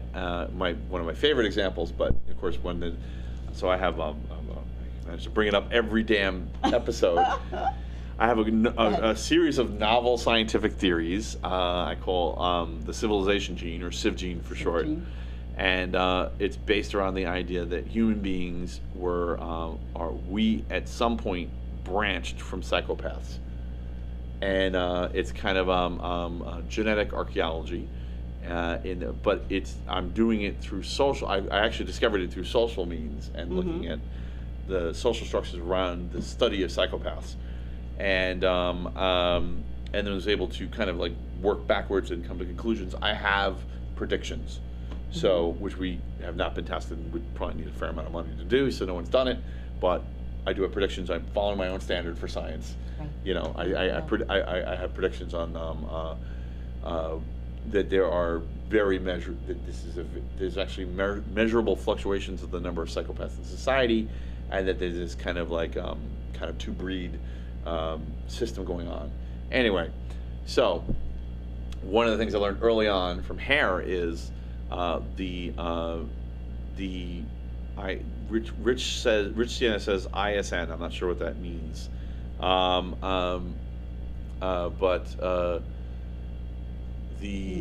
Rich, I'm looking forward to having you on the show. Rich is going to be a guest pretty soon. But one of the things with Civgene and the psychopaths is I learned from Hare, Dr. Hare, who's known as like the psychopath whisperer. He's the person who created the Hare. That's the name of the test. Yes, it's the nickname for the Hare, which is actually the psychopathy checklist, which is the court standard for determining whether someone should get bail based on whether they're a psychopath or not. And also, he is very famous for a few key pieces of insights about psychopaths, including the idea that. Richard has some. Oh wait, let me see what he said. Would you consider AI to be psychopath since it's not empathetic? Absolutely, yes. AI is psychopathic and would benefit from having a conscience in the form of a risk engine. Yeah. People don't realize that our conscience is actually a risk engine, which is actually really great because that lends itself to code. Of course, I don't want to accidentally create the singularity, but we have to make sure that the person with ethics truly is ethical to create that code. Right. Well, here's the thing. How do we measure that? Here's the crazy thing is that if we were able to make a risk engine, presumably that measured and imitated our own, right, in code, the problem is we may have the same variation in the AIs as we have in human beings. Here's the risk of, so if you get one with runaway intelligence and a very limited or broken conscience, it may become psychopathic or schizophrenic. Right. So who or will obsessive, monitor that person? Or bipolar. Yes, that's right. In the way that people do too, because I think that there's logical reasons why, from a Darwinistic point of view, there's logical reasons, because most of the things we think of as disorders are actually just out of context or exaggerated advantages. Right? So something that's a disorder is actually an advantage in the right setting. Right. Right? Because otherwise the people who were their predecessors wouldn't have survived, right? So there was some setting where that worked, right? And there's some, you know, so we may run into the same thing if we use a risk engine conscience to take like a linguistic intelligence, machine learning intelligence, and give it a risk engine so it acts way more human-like. Yes. You know, it's going to come with the flaws too, right? So yes, AI is absolutely psychopathic right now. I don't know if it's a psychopath, but it is definitely psychopathic. I agree with that. Yeah. So what was that thing that Hare was saying? I can't recall what it was exactly, but yeah, Hare. Yeah, no, he's got a few famous ones. Like psychopaths. It would help us if we could tie a bell around their neck. Right. So that was one. There was another one where if psychopaths. I'll come back to it. I just don't recall what it was. I kind of got too sidetracked. But anyway, Hare is the guy that was so critical to figuring out who psychopaths are, and that contradiction between that lack of empathy and that lack of conscience. It's kind of like a quantifiable way to examine how important society to any, I think maybe it might be to any society, that having a conscience and ethics is. That society quickly breaks down. Like if you were to create a psychopath island, it would quickly get depopulated because they'd all just kill each other. Yeah. Or enslave each other and put each other into such grueling conditions that some of them wouldn't last. Who monitors the level of empathy? Right, well, all right, so here's a question. How do you quantify empathy? Yes, that's a better question. Because maybe we could apply it to some of those corporate types too. It could be, but you could be to a point where you're feeling someone else's emotions to a point where it's damaging. Oh, right. Well, so that's... So there has to be some monitored level. Right. So yeah, if you can... So this is something that like they kind of like, they fuzzed around it by using quasi-science in Star Trek, but like Deanna Troi, right? She's an empath, but they used it as she could literally read people's feelings. Yes. But we kind of do that too, especially if you have strong empathy for people in various situations. You can read subconscious cues from them. You could read it, so a psychopath and you feel what they feel. Right, that's the difference, is that you feel it. Where a psychopath can copy it, may not feel it, duplicate it, mirror the what that person's doing, but just not feel it. But an empath, sometimes having too much of it could be damaging. Right. You can kind of get overloaded. You're going to get almost like drawn in, right? And then you're in this dark place with this person you were empathizing with, who you didn't realize had minimal or dysfunctional empathy. Right. Or maybe it can even happen with someone who is extremely empathetic, but is just in a very bad place, in very bad circumstances. So yeah, that would be interesting to see if there was a mechanism by which you could induce someone to have empathy to the people, maybe not to the people around them, or maybe to outsiders, right? Like kind of looking at it almost like a gilded hall, royal tower kind of situation. Right. The technocrats are like, we're the technocrats. We don't need to mix with the little people. Like very much like our logo here, Like, I don't need to deal with the rabble, because that's kind of how they act. And I think this is one of the ways that they get into this kind of ethics-free zone. And so look at ways where they would, the problem is their time is so expensive, because 10Xers are rare, and the time that they spend learning, the bleeding edge of their code. The tools develop over time, but so does the arms race. So they're always at the front end of their arms race, and and especially with time management stuff like Scrum and DevOps, every minute's accounted for. Yes, that's right. But they're certainly not going to learn any new tricks on the empathy spectrum. While that's true, they're spending all their time solving logical problems. Yeah. So, I mean, and not to mention, some of them are, I'm not picking on people on the spectrum, but No. some of them are on the autistic spectrum, and people on the autistic spectrum do tend to have input-output problems with their emotions. They have emotions just like everyone else. They have feelings. They do. They can be hurt. They can hurt. Right. They can be hurt and they can hurt, but they don't necessarily aren't able to express what's happening to them, and they aren't able to express their empathy for someone else, which they do feel, but they can't express it. Right. So Yes, that's true. yeah, so maybe development of that expression, but that could be a really time-consuming thing, and the companies might not go for it. Right. So I don't know what the solution is there either. Oh, teaching people maybe boundaries and bringing a couple other levels in. It's Well, here we've got a missing good a question yeah. from doing this right. Who absorbs the empath's pain? Right? Right? So, you know, like if an empath It's good. is reading other people, right? So it can go too far. Like you don't necessarily But want that's what I'm corporations saying. to become How do dysfunctional. You have to monitor it. You have to gauge it because it could be dangerous and destructive. Yeah, absolutely. I mean, and then we're in lawsuit territory, right? Where Right. you know, like Google's like, we had all our people take empathy training, and now they Right. can't get anything done because they're just sad all the time.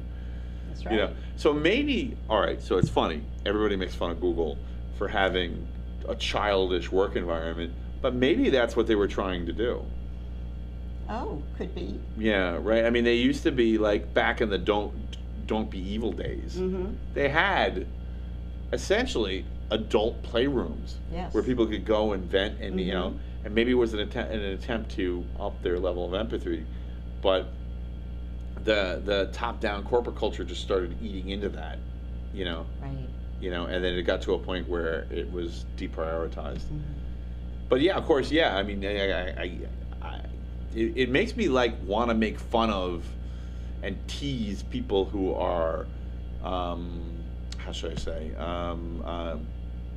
getting triggered or hitting their limits and having a panic attack. Less, because at least it means they're in tune with someone or something, right? Even if it's their own circumstances. But you know, it at least it's getting away from the kind of gilded hall mentality where, you know, we're above this fray. Oh, blah, blah, blah. You know, the silly schmoozy laugh, the schmoozy laugh, schmooze. You do that well. Yes. Well, it's mandatory for you can't have a show called The Technocrat Live without it. No, definitely not. That's one of your great elements. Thank you. Yeah, I love it. Yeah. Well, Yeah. because I mean, I am a technocrat. I'm not going to hide it. I'm totally a technocrat, and I can be very. I have been snooty. I've been at the everything's paid for party, and had 18 people trying to recruit me to their company, and you know, and it'll happen again too. I never left the space, so what would you? Like mentally, Like I've kept up, even though I haven't been in the corporate world, I've kept up You're with completely skilled socially and with the technical sharp skills. And you're right on top of everything, and then some that you don't share. You're right. totally on top I of do it. totally. I do hold back for the camera a little bit because I'm trying to be inclusive and non-confrontational when it's not utility, when it doesn't have a utility. So, I mean, you are on the top of the chart out there for anybody to Really? To snatch you up. well, thank you. I appreciate that. Any corporation that doesn't You know, I take got. advantage of that. I have is- been casually looking out there, but I gotta say I've been reserved and been holding back. I've got a lot of personal things going on. That's coming to a close, so I'm probably going to be gearing up soon. But and none of that, and that doesn't not include you and your plans and your organizations. We can't get into it now, but Right. but all I gotta say is blah, blah, blah, blah, blah. Yes, there are plans. Speaking of which, not speaking of which, but let's switch topics a little bit because I don't want to exhaust people on the psychopath stuff. It's always so fun, but go ahead. We're gonna get back. The great thing about this is we can always get back to this topic because we're always going to be on ethics, and ethics always gets down to, wants, abilities, and limits. And so much AI out there. I mean, it's like this explosion, this pop culture explosion of AI, and Mm-hmm. it's necessary because there's going to be, at the very least, employment implications Right. for Yeah. a lot of people. So, applies to almost everything. I can talk about any topic in here, Yeah. and we come right back around to ethics and right back around to It keeps psychopaths. coming right back. What do Yeah. you think about people using AI to write their resume? Oh, so actually, I have a really simple thought. This is one of those arms races the market Mhm. can sort it out problems. So my thought is, it is absolutely ethical if everybody's using AI Mm-hmm. or nobody is. Now, that said, it's kind of like privacy. Like there's a false symmetry to it, and it's actually an asymmetric situation where the public is self-imposing some kind of ethical exile on themselves, while the companies are not. Well, they're just going, wow, we don't need any ethics. Just do the thing that's cheapest. Do the thing that saves us the most Right, money. right. So, of course, what saves the companies the most money? Using AI to scan through resumes. Okay, fair game. I can use AI to write a resume. Yeah, you're right. I mean, you just import some of the keywords and make sure that that's Now- part of the resume. Now, if and you don't all check of your that. resume for hallucinations, you're hallucinating, Mm-hmm. right? Yeah, yeah. Because that's part of AI, is that it Right. comes up with garbage. But does. use that ethical filter, let it come up with a few logical solutions. Mm-hmm. You pick the best one, adjust it as appropriate, Yes. and then present it to them, and then their AI will munch it and go, oh, this one looks good to us. Mhm. And then fair game. Now, I work in tech. This is part of the tech world now, Mm-hmm. right? Right.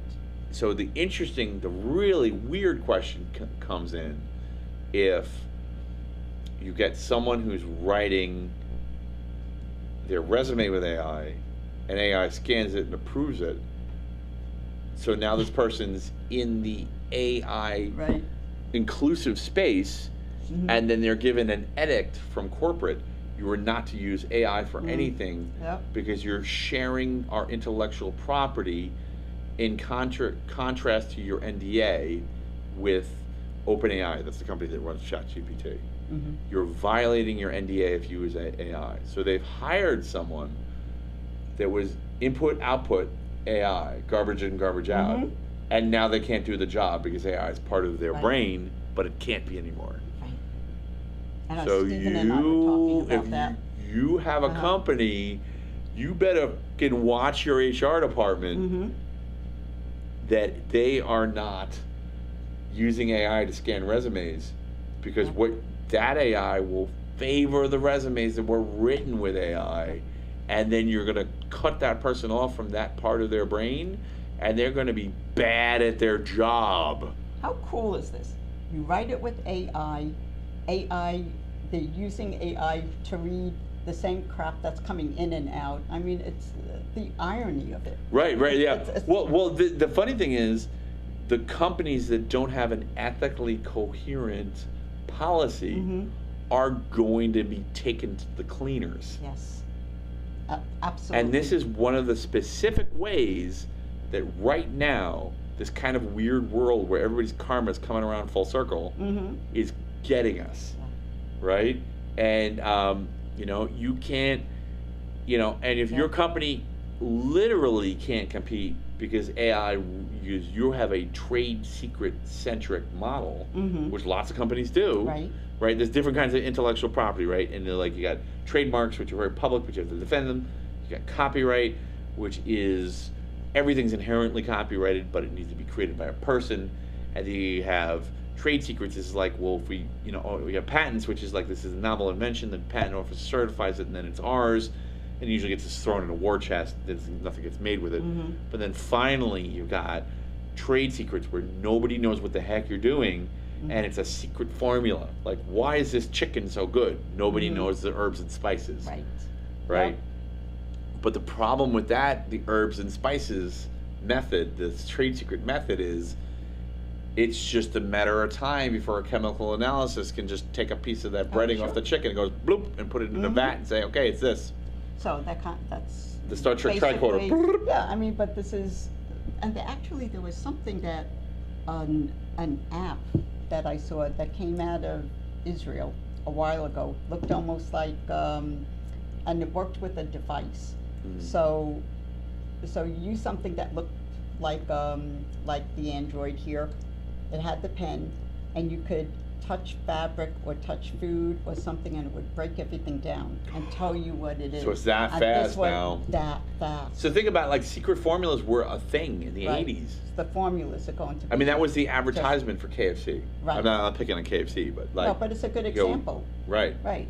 And now I'm sure every company knows exactly what Well, in Taco the- Bell, KFC's formulas In the are. cosmetic industry, there's chemists that will sit there, and a large company like, not to put any names out, not supporting one name or the other, but let's say Chanel or Estee Lauder or one of these makeup companies, they sit with the chemist, they make their breakdown and ingredients and all of that, and the person says a little bit more of this color, a little bit more of this ingredient, and now once they have this whole formula, they just tweak it a small amount, and now they private label it, the chemist.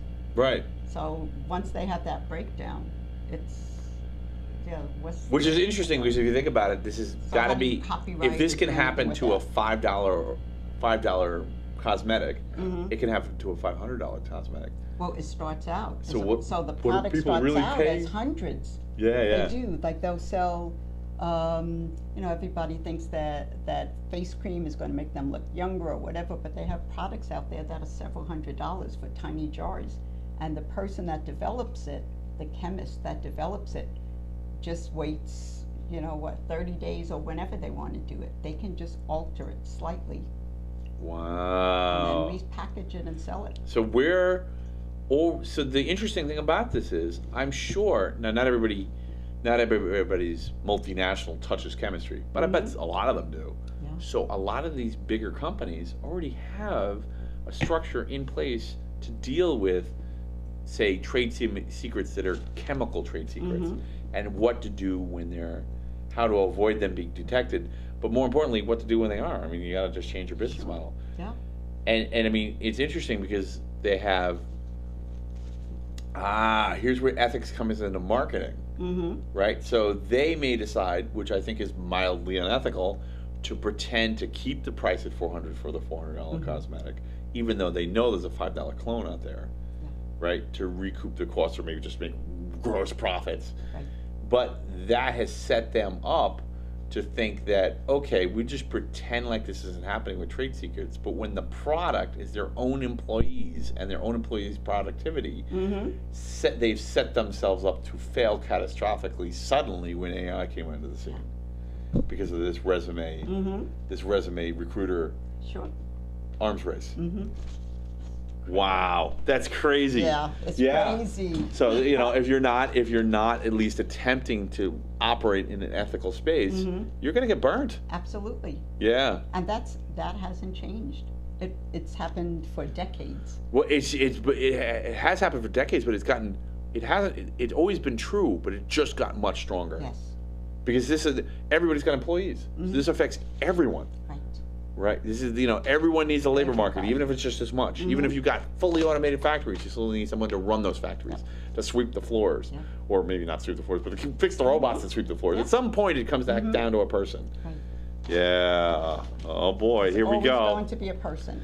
Yeah, there will be a person. It doesn't matter how many machines you have, it still comes back down to a person at some point.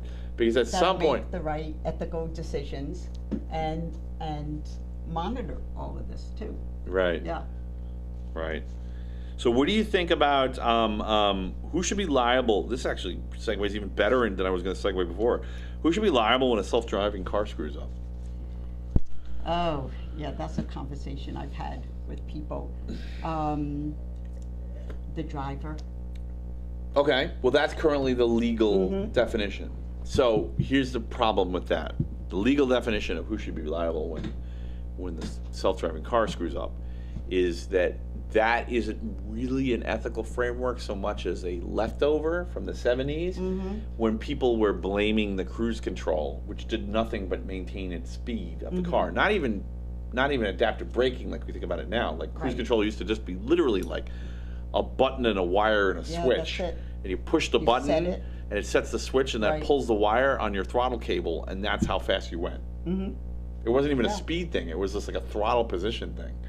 Right. You know, but if you go back far enough. And people would just say, "Oh, well, the car was driving itself," which was a ridiculous argument for it doesn't literally. work. I tried to use it and I still got tickets. So.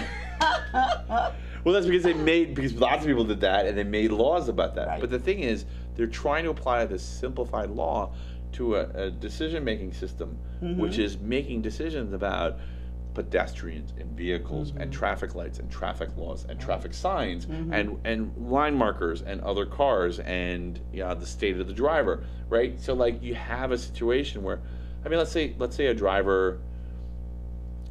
All right, it's not a situation I've heard about in the news, but it's going to happen. You know, Yeah. it's totally going to Saying happen. it will. It's Yeah. going to happen. It It'll be a news story sooner or later. Person's behind the wheel. They have auto drive on, like level 2 or level 3 auto drive on. I don't think level 3 exists yet, but let's say a really good level 2. So they're thinking of it as it's taking care of everything. Right. And everyone's thinking of it's taking care of everything. They have a stroke. Because you'll see videos of this sometimes, like if you watch like accident videos on YouTube, and everyone's have dash cams now. You'll see this happen. Like someone they'll pass out, or they'll fall stroke out, asleep. or they'll have a reaction to a medicine, and their car just wham! Like you can tell they didn't even hesitate, right into the, because when you let go of the wheel, sometimes you get like a wobble effect, and then all of a sudden it exaggerates right off into a median. Right. And they're catastrophic accidents. They're really bad. So someone strokes out behind the wheel. So it's not their fault that they stopped driving. It wasn't a decision. There was no intent in there. Right. They became incapacitated, and then the AI driving their car kills someone. Whose fault is that? I would still say the driver. What? But they're stroked out. I know it sounds screwed up, but think about it. The driver is making. Well, all right, if they had pre-existing conditions and the doctor said, "Don't drive, you might stroke Right. out," fine. Right. If their medicine might had said something on the bottle, there's disclaimers we all ignore, but I'm not confessing to a crime here. But the disclaimers that most people ignore, nothing like that. Just age. Look, there's Internal going to be factors that no one lawsuits. saw. There'll be lawsuits where somebody will take it to court and sue the manufacturer of the car. Right. That's going to happen, and they're going to get millions, whatever. Right. Just like. Well, you buying can do a it because you cup don't like of the color of coffee your or car, whatever. Yeah, the blue confused me. Right. Whatever. Right. I mean, they doesn't can mean say you'll win. anything. Exactly. Right. But it's a responsibility that somebody's doing. When you're buying a car, you have to know your medical history, and you have to, if you're taking a new medication, I know I would be responsible with that. If the doctor gives me a new medication and I don't know what the side effect will be or how I'm going to feel, I'm not going to get behind the wheel. And I know that sounds really like goody two-shoes, but I certainly don't want to hurt somebody or have that. I don't think I could live with that, knowing that I hurt somebody. Right. With the car. The car is like a weapon. Oh yeah. It's a 2-ton weapon. Well, in the Right. case of electric cars, it's usually more like a 3-ton weapon. Right. So I mean, what do you think? Well, yeah, the car is definitely a 3-ton weapon. Right. And like people forget about this when they have conversations about the ethics of weapons, whatever it is. Right. I know it's not a purpose built to kill people. Right. But you certainly can kill people with cars, Yes, and they, you like can, with a yeah. little bit of Right. planning, you can Right. kill a lot of people, especially if you're near a big city. So they are definitely weapons. It's a sad situation. You certainly don't want to see anybody stroke out or get sick or anything. I mean, that But would it be absolutely horrible. happens by numbers. Yeah. It happens all the time. Well, who do you think should be held responsible? I just wanted to include a comment Oh, that I just saw. Nivea is $5, the same as the French moisturizer that's $100 a jar. Just saying. Yeah, that's Yeah. right. Yep. Yeah, Absolutely. and it's pretty good. Yeah. It's pretty good, and it's old. It's his old formula, and it still works. Right. And yeah, that's how are they? How did You they know, justify doing it that for company that's $500? selling the $100 a jar, that's chemically identical to Nivea. Right. They may be the ones who are hiring people who are using AI to write the resumes and don't know it, and now they get them in the job and they say, well, we have trade secrets. But it's also marketing. It goes back to marketing. If they say that this is going to make you better, and whatever, your skin will be better. You look. They can't. Well, there's certain words you can't use in marketing. You can't say it will make you look younger. It will say it will appear to make you look younger. You can't make this. You can't. Well, make right. When is claim. marketing So, lies? Do they Right. cross that threshold? And they say this is the only. If they were marketed as like nothing's like this, that's a Right. lie. right. And so, I mean, they'll be sued. and they will. Right. The Well, FT. they definitely the imply it FTC all will the come time. after that, That right. is, most things Right. will market themselves as being unique and special, which in this case it isn't. So Right. I'm You thinking of can't that make phrase a like, false claim though. that- Yeah. Right. right. That's You can ethics. imply like, Right. look how like their lives suck and now their lives are different. This is, This and is this gonna is make the you happy. the XYZ way, Right. and right, implying the XYZ way is the only way, Right. right, completing the sentence. And what I'm going to say, I wanted to say with this is like, it's like live by the sword, die by the sword, live by the lie, die by the lie. Yes, Yeah, there's a little, Yes. there's a little bit of that. So yeah, I mean, marketing may look very different in 10 years. I think it will. I think everything is even now. There's so much that's controlled by demographics, but when you take something and you take a product and Excellent put it. point. Ah. Keep going. When you take a product, and I do this often, I will take a client, their product, and put it in an area where it doesn't belong. Because Okay. if I put it in the same area and space where their competitors are, well, they're just fighting with their competitors. Right. If I take their product and put it in a completely different space, they're the only one there. If you throw it in the So- churn, it's just going to churn. Yeah. Yeah, I hear that. Yeah. That makes sense. Yeah. We a great comment. We have these problems now without the technology. Hold on, everyone. This is your moment of Zen. Thank you for the moment of Zen. Everyone, Zen out. Zen. Yes, we do. But technologies are very much like loans, right? And the thing about debts and loans is debt magnifies your fortunes, whichever way they're going. So these problems are magnified by technology. That's my point. Yeah. These have always been the same problems, but now they're worse.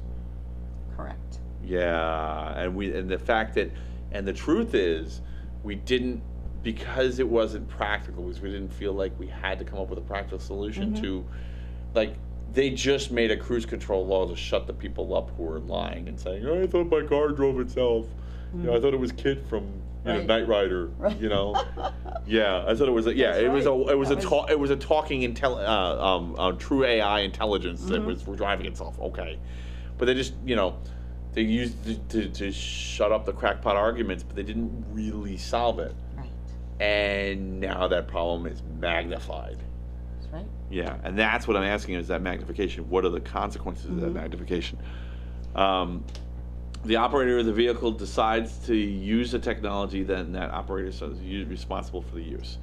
Yeah, I mean, that is what the law says right now. So I'm going to actually point out an important distinction that kudos. Oh yeah, more like Christine than Kit. Yeah, that's pretty good doing this right. Yeah, so I'm going to point out a law that the UK credit to. There was a couple of years there for England was just coming up with these great, like truly technologically progressive laws. Like, where is this coming from? They were just wiping the floor with California because they used to be the ones that would do stuff like that. And one of them was they redefined the person in the driver's seat of a car if they are not controlling the controls of the car. They are no longer the driver, they are the user. Oh, that's interesting. So all the Yeah. software case law suddenly Right. applies. Yes, okay. So if you're looking for a practical, logical framework to understand the decision making in software, and this is one of the points I've made about like this, yeah, the I like Technocrat this. Live and the Technocracy, is that when you pick up your phone, by the way, may I have the charger, please? Oh, yes, absolutely. Yeah, thank you. I think it's Please. time to share, right? Yes. If you're thinking about all the decisions that go into a particular piece of software, there are hundreds and hundreds of decisions, and they may not be group decisions. They may be literally one dude or one dudette sitting in their cubicle coding, making these decisions on the fly. And not because they are some loose cannon, because they were given a definition of what they're expected to do, and some of the decisions they need to make that choice were not defined. And they go up with them, they do the responsible thing, and they go up to their bosses and say, okay, here's a list of the things that nobody told me what to do, and they go, you just figure it out. Because that's what we did with the cruise control, and that's what people do, is we shortcut it and we delegate it down. Right. So there's the software that runs your life and maybe driving you crazy, whether it's in your car or in the speed camera on your intersection or in your phone or in your refrigerator, is making decisions that literally nobody is supervising. And if that programmer is not an ethical agent, there may be no adult supervision whatsoever. There's the ethics again. So there, in that situation, you're not a driver, you're a user. You know, That's a good point. And you're using software that has made thousands of decisions for you. That's right. And one of them may be really dumb and maybe something you would never know, and you don't know it till it makes it. Yeah.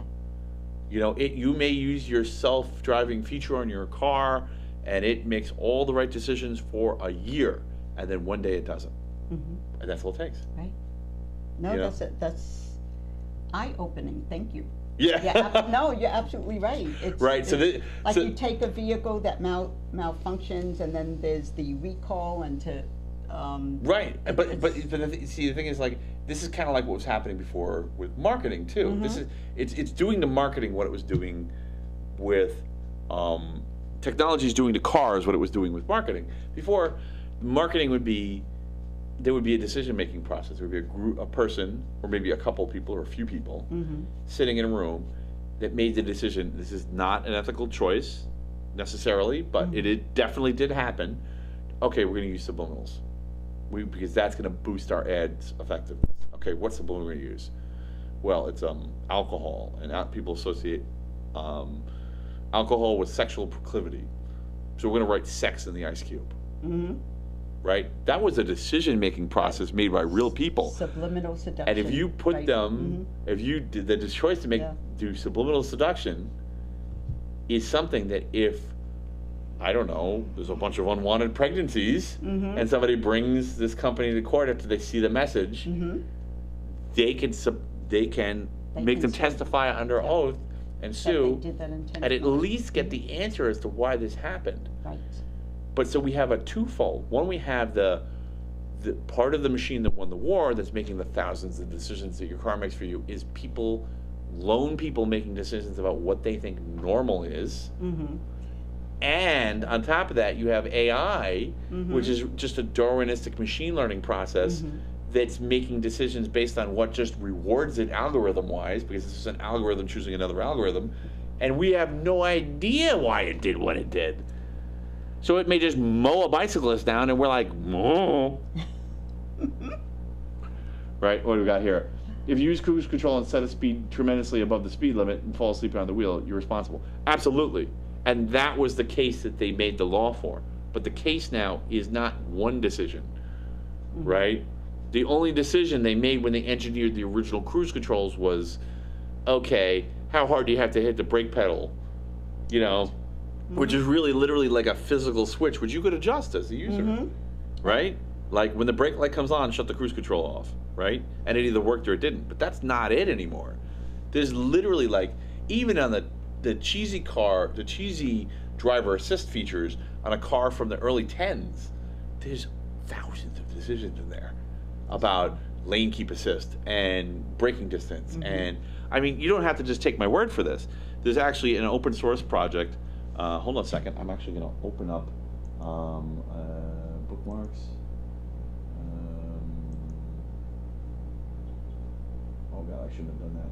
Coma. Let me know if I knock you off of YouTube. I shouldn't. I don't think so. No, we're still good. We're still good. Okay. So there's something called Coma. It's an open source driving control system that is available Now, please don't use this if you don't understand what this means. It's available to use the existing facilities in your car, taps into the CAN bus in your car to give you the availability of a Tesla-like self-driving system. It's literally a cell phone that you connect to your mirror and tap into your CAN bus, and it hacks your car, and it's up to 250 disparate models, and the source code for the brain for this is open source. So you can go look at that open source code and see how many decisions, exactly how many decisions your car could be making for you in the case of like a Tesla where you don't have the source code.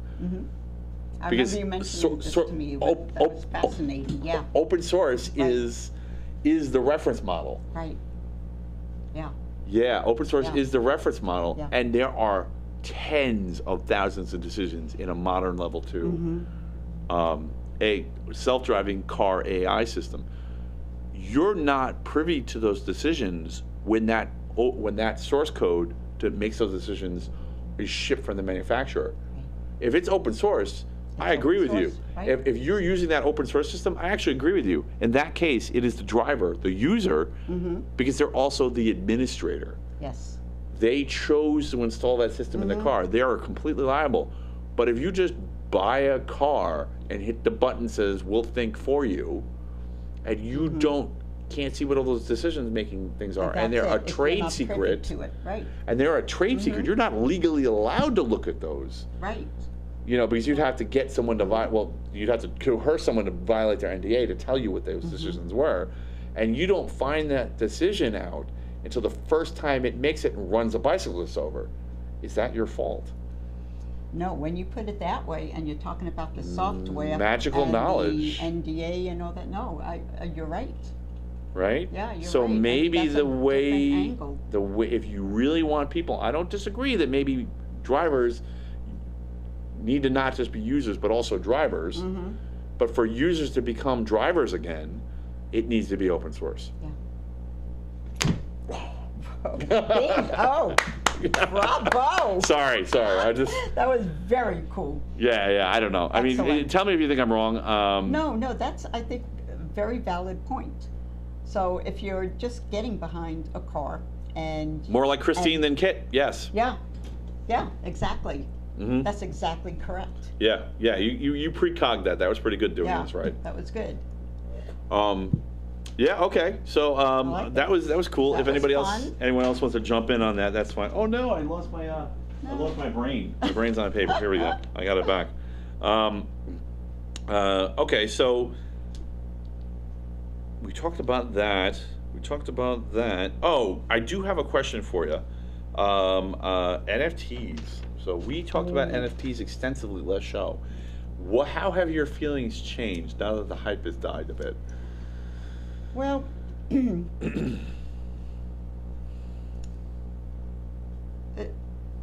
I still feel that the code that goes with the NFT is still I still like that. It gives you an exclusivity when you're purchasing something. When you're purchasing a piece of artwork or whatever's being presented as the NFT, you still get that code. You still have something that you own, and it's not copied. Right. So I still you still that. are the unique owner. Yes. Through the NFT system. Right. Right. But now I'm looking at it where, okay, if you look at the NFT, because now there's so much out there. The unique beginning of all of that is not so unique. Someone can open up a piece of artwork, an NFT. They could do a screenshot. They could copy it on this. Well, they could always do that. They could always do that. But I think this is so flooded and there's so much with it. Right. I don't know if it's being monitored carefully to Right. that extent. So we're having like kind of a glut of NFT stuff. So what could we? So scarcity. There's two kinds of scarcity, and sometimes you have a physical resource scarcity. But the thing with cryptos is they're all manufactured manufactured scarcity. So like one of the things that happened with like Bitcoin, one of the reasons Bitcoin was so successful is because it used math to generate scarcity, right? Yeah, it was very, very, very, very hard to guess a number, and that created kind of a false. So there's clearly a problem with the if there's a glut of NFTs, it's really a problem with the scarcity of the NFTs. But so if my argument's been the NFTs represent an agreement between a benefactor and an artist. It's a way for a person to support. It doesn't necessarily need to be art, but art's the easiest case to talk about because we have a kind of a mindset about artists aren't providing something that you must get, which is always going to be the case with NFTs because it's not like there's only one of them. You have infinite copies, which is actually the reality now. Yeah, I mean, I'm whispering like no one's going to hear All me. It's awesome, right? We're like in the zone. We're totally fireside right now. Nobody, don't tell anyone. Don't tell anyone, but like, yeah, like NFTs, you just copy them. Yeah. But you could do that with anything, right? You know, yeah, pirates, you know, but this is like, so at least in that way, compared to like, say, traditional copyright, which would depend on the distribution model to price things, NFTs are more honest. And that's one of the things I still like about them. And I still like about the model. So where does the future scarcity come from? I mean, like, if it was kind of a pride thing before, like I'm the person who's, has that really changed? Is maybe like a cryptocurrency based on the percentage of NFTs attributed to a particular person for a particular artist? Maybe that's a model where it generates some scarcity because you can only have 100%, right? Right. So I'm the primary benefactor of blah blah blah. Right. I think overall, when NFTs came out and there was a lot of hype, and on the marketing level too, everybody jumped in for FOMO, fear of missing out. So there was a lot of that. And then everybody started creating things, you know, art is whatever somebody wants to think it is. But then it quieted down. It quieted down a lot for a while. And I think the lull is good till somebody comes up with something more creative, like you're saying, just one person coming up with something that's unique and scarce. Right. And then it'll jump up again. So I'll share a little something about how I see the model like of this show. Like for me, having access to brilliant people, whether it's my audience or whether the guests I have on the show or the people who work with me behind the scenes, that's the secret sauce of having a podcast like this. And that access is kind of like my personal off the books NFT, right? Because so one of the things we learned. You are an NFT. Right? So like, thank you so much. But like one of the things that like, I don't have a formal benefactor model, but I can connect people together, and I can, you know, connect topics together, and kind of create like a brain trust that we're all the inside of. Don't tell the other people. Don't tell them. This isn't. On second thought, don't share the show. Just no. You don't want to watch the show. It's terrible, right? So, but it's informal. So if that was kind of the spirit that I saw in NFTs, and it is a solution. The social currency that came with it. You know, the exclusivity of that is of the network effect itself. Right. You know, exclusivity in the face of the network. It's like the counteracting force of the network. The network effect, if you don't know, is this thing where if you have 10 followers, that lets you get 25. You know, 25 that lets you get 50, or 50 kids that you get 300. Subscribe. Okay. Anyway, and it grows in a non-linear way. That's the network effect. And it's kind of the antithesis of that. So instead of the number of people being included making you more important, the less people there are with access to you, the more important you are. So it's like the unnetwork effect. Right. Which is it's the kind of what we were doing before, right. But we were using the production model to give you, okay, here's 1/1,000,000th of AC/DC in the album they just released. Right. Because, they have a gold album, gold's 1,000,000, right? Yeah, so here's a 1/1,000,000th of AC/DC. Yes, I have 1,000,000th of AC. I put that on a shirt and be like, I'm AC/DC, and people get all excited about it, especially if you had that old shirt. No one, Yeah. right? Right. Like I knew about these guys before anyone else did. That was what you're saying is, I'm a benefactor. So, maybe we need to recognize that on a blockchain that not the NFTs have their own blockchain, but on a separate blockchain that recognizes the order of things and maybe pronounces this person was first. Right. And another view on the same blockchain says this person has the most. These are the people who are helping these artists and presenting themselves. Right. And that creates a new model where you don't have to depend on the distribution But that's model. what it needs. It needs a new model. I think it's... The NFTs themselves are fine, Right. but they're not the final solution. They're only a piece of it. Right. Because this is in the absence of a distribution model. You need a benefactor model. Right. Otherwise you're getting art, and that's not acceptable. No. Unless you think I'm wrong and you want to tell me that we don't need any art. We have Ariel. Ariel, what can go wrong with this open source car driving thing? Well, the same thing that could go wrong with all the other open source stuff. Plenty and less. So lots and lots goes wrong, but the key is because it's open source, because you could fork the crap out of it, there's lots of little decisions that report lots of little bugs, and you end up with a better whole, right? Rather than having some people, brilliant people, who are making good decisions, but sitting in a high tower someplace going, we're going to make these decisions for you. And it turns out over time, over millions of decisions, they're not as good at it as everybody. Right. Maybe just because that tower is temperature controlled. Right. And they're not used to what happens when you try to drive a car at negative 30 degrees and the roads are iced. Sure, they know at negative 10, but they never tried it at negative 30. Or someone, lives in the most extreme elevation of the Rocky Mountains. I mean, I saw it happen with my with my camping van driving through Yellowstone Park. My check engine light went off. Nobody anticipated that. You know why? Because I was driving past geysers with sulfur. The sulfur in the air going into the air intake was setting off the alarms in the catalytic converters. And they said, oh, we're not burning the gas sufficiently. No, they weren't. There was just sulfur in the air in the first place. But nobody tested for that.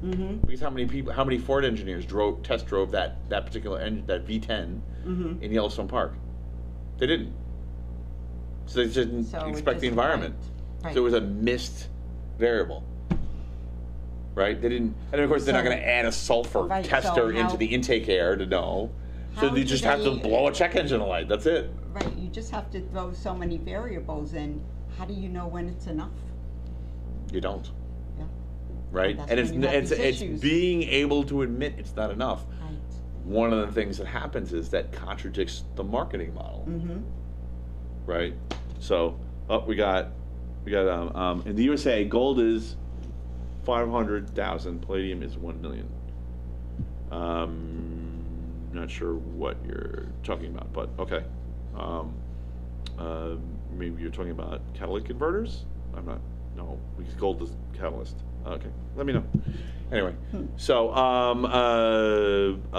so sometimes I wonder if people just post comments to see if they can get me to read something insane, which is permissible. Part of my skill set that I was developing with you guys, so I could do this and not just repeat everything that's put in front of me. That one was innocuous, so I was reading it out loud, trying to figure out what the heck does this mean. Yeah. So what do you think about that? The NFTs. I mean, does that make sense to you? Can you propose a better model? I always go back to Da Vinci and all the people who paid for Da Vinci to just do all this crazy stuff. How do we get that now with all the things we care about?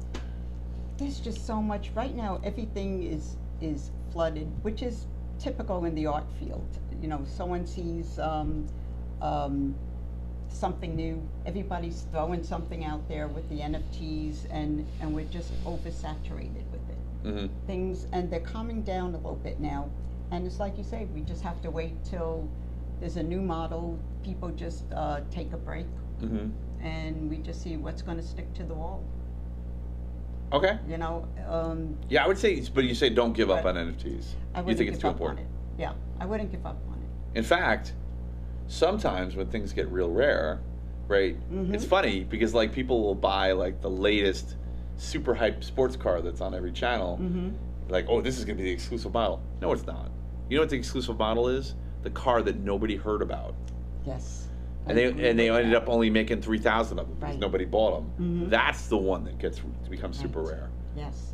I mean, That's people right. like think about the Superbirds. There's that scarcity Mhm. that we're talking about. Right, Mhm. you know the ones I'm talking about. They did it in cars. The ones with the giant wing in the back, and they look like a dart Oh, almost from yes, the '70s. yes. They only made it. They made them as a race car mandatory And compliance thing. Edelson, or what was that? So they had Hemis, and they were like, but they had they had these ridiculous wings in the back. They're worth like $1 million now, Mhm. even though they were What was the only name of that mildly car? more expensive than a regular Yeah. car because nobody wanted to buy them because they looked ridiculous. But now everyone wants one because they were weird, Right. right? So if you go for the weird, Mm-hmm. and that, I think we're in that stage of NFTs. You know, when everybody else when there's blood in the streets, in NFTs. Now is the Mhm. time to scoop some stuff up and become an exclusive benefactor for an Mhm. artist, because that's gonna give you that AC/DC T-shirt Mhm. later. Right. You know. Right. It's Um, like, buying. Oh, AC/DC stock reference, down. nice. Oh yeah. Gold, sorry, thank you. Gold in the USA, gold is. I'm such a fool. Yeah, thank you, I appreciate that. In the USA, gold is 500,000, platinum is $1 million. Okay, so yes, I was I was one of the platinum buyers of, you know. But of course, that's the opposite of what we're talking about. Gold, it's a more exclusive because it's only 500,000. You Mhm. recognize it before everyone else did. Mhm. You know, a multi-platinum band, but you have the gold album T-shirt Mhm. for before that one, and everyone's like, oh, okay. You know, it's all faded, cruddy, Mhm. and you know, it's ripping in the armpit. Mm-hmm. Yeah. Okay, so let's see. Is there anything else I wanted to bring up with you? Is there something you wanted to ask me or talk to me about? We definitely have to collaborate and do another show. We do, because we haven't even tapped into philosophy yet, Yeah. and I mean that's a cool subject. Yeah, I mean, Yeah. philosophy, we talked about doing security. Mm-hmm. We've talked about doing something more entertainment oriented. Yes. What is in your heart? What do you want to communicate with people on? What is like, where is like, what's the space that you wake up in the middle of the night and go, and have ideas about? Oh, there's so many. I have books and journals with ideas, as you do Well, too. I don't want to also. reveal your trade secrets, Yeah, but I know you she's do got books also. and journals, people. Yeah. Books Yeah, it's and just books and ideas. journals. Yeah. I don't know. It's there's just so many topics and things that I want people to tune into something that they walk away with that makes Mhm. them happy, that they just feel good, that they feel they invested their time in. So you want to design something that makes people happy. Yeah. Or All right, I'm going to ask you. Out. I'm going to ask you because I want to make this more real because Mhm. it sounds too good to be true. Are you just saying that, or is it just something you really want? I really want this. Right. Yeah, and I do have the Even though you ideas and the know names. that acrimony Mhm. and conflict sells more. You know It this as a does. marketeer. I know that. Yeah. I know that. It's the same thing when I developed the followers for the, past shows or what have you. Mhm. It wasn't millions of people that were following. It wasn't bots. They were real people. And at any time when someone went into the chat, like what you're doing now, I could send a message to them at any hour of the night, or they have done it to me, and there was a connection. Mhm. And that's what I want. I want that connection. That is a perfect time to close. Okay. What do you think? I think so. Yeah, I think so too. Hey everybody, I hope you enjoyed tonight's show. Don't miss Laura May. She's got big announcements coming up. She's got there's a whole bunch of projects in the works. Oh, yes. That are going to make you happy. And if you're not happy, that's a problem. Well, we may have to do a show and teach them how to be happy. Whoa. Yeah, there you go. Well, no, I mean, it's so primal, but it might be exactly correct. What we need right now. Thank you so much for tuning in to the Technocrat Live. Please like the show. Tell your friends. Don't just send them a link. Like, actually tell them and, say this is great. Or don't tell them and keep it a secret for yourself because they're at a major disadvantage. I'll accept that too. Just make sure to tell us a story in the comments next time.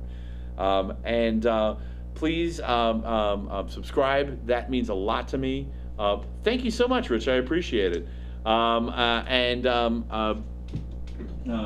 Angst cells, apparently. Oh, yeah, that's true, doing it right.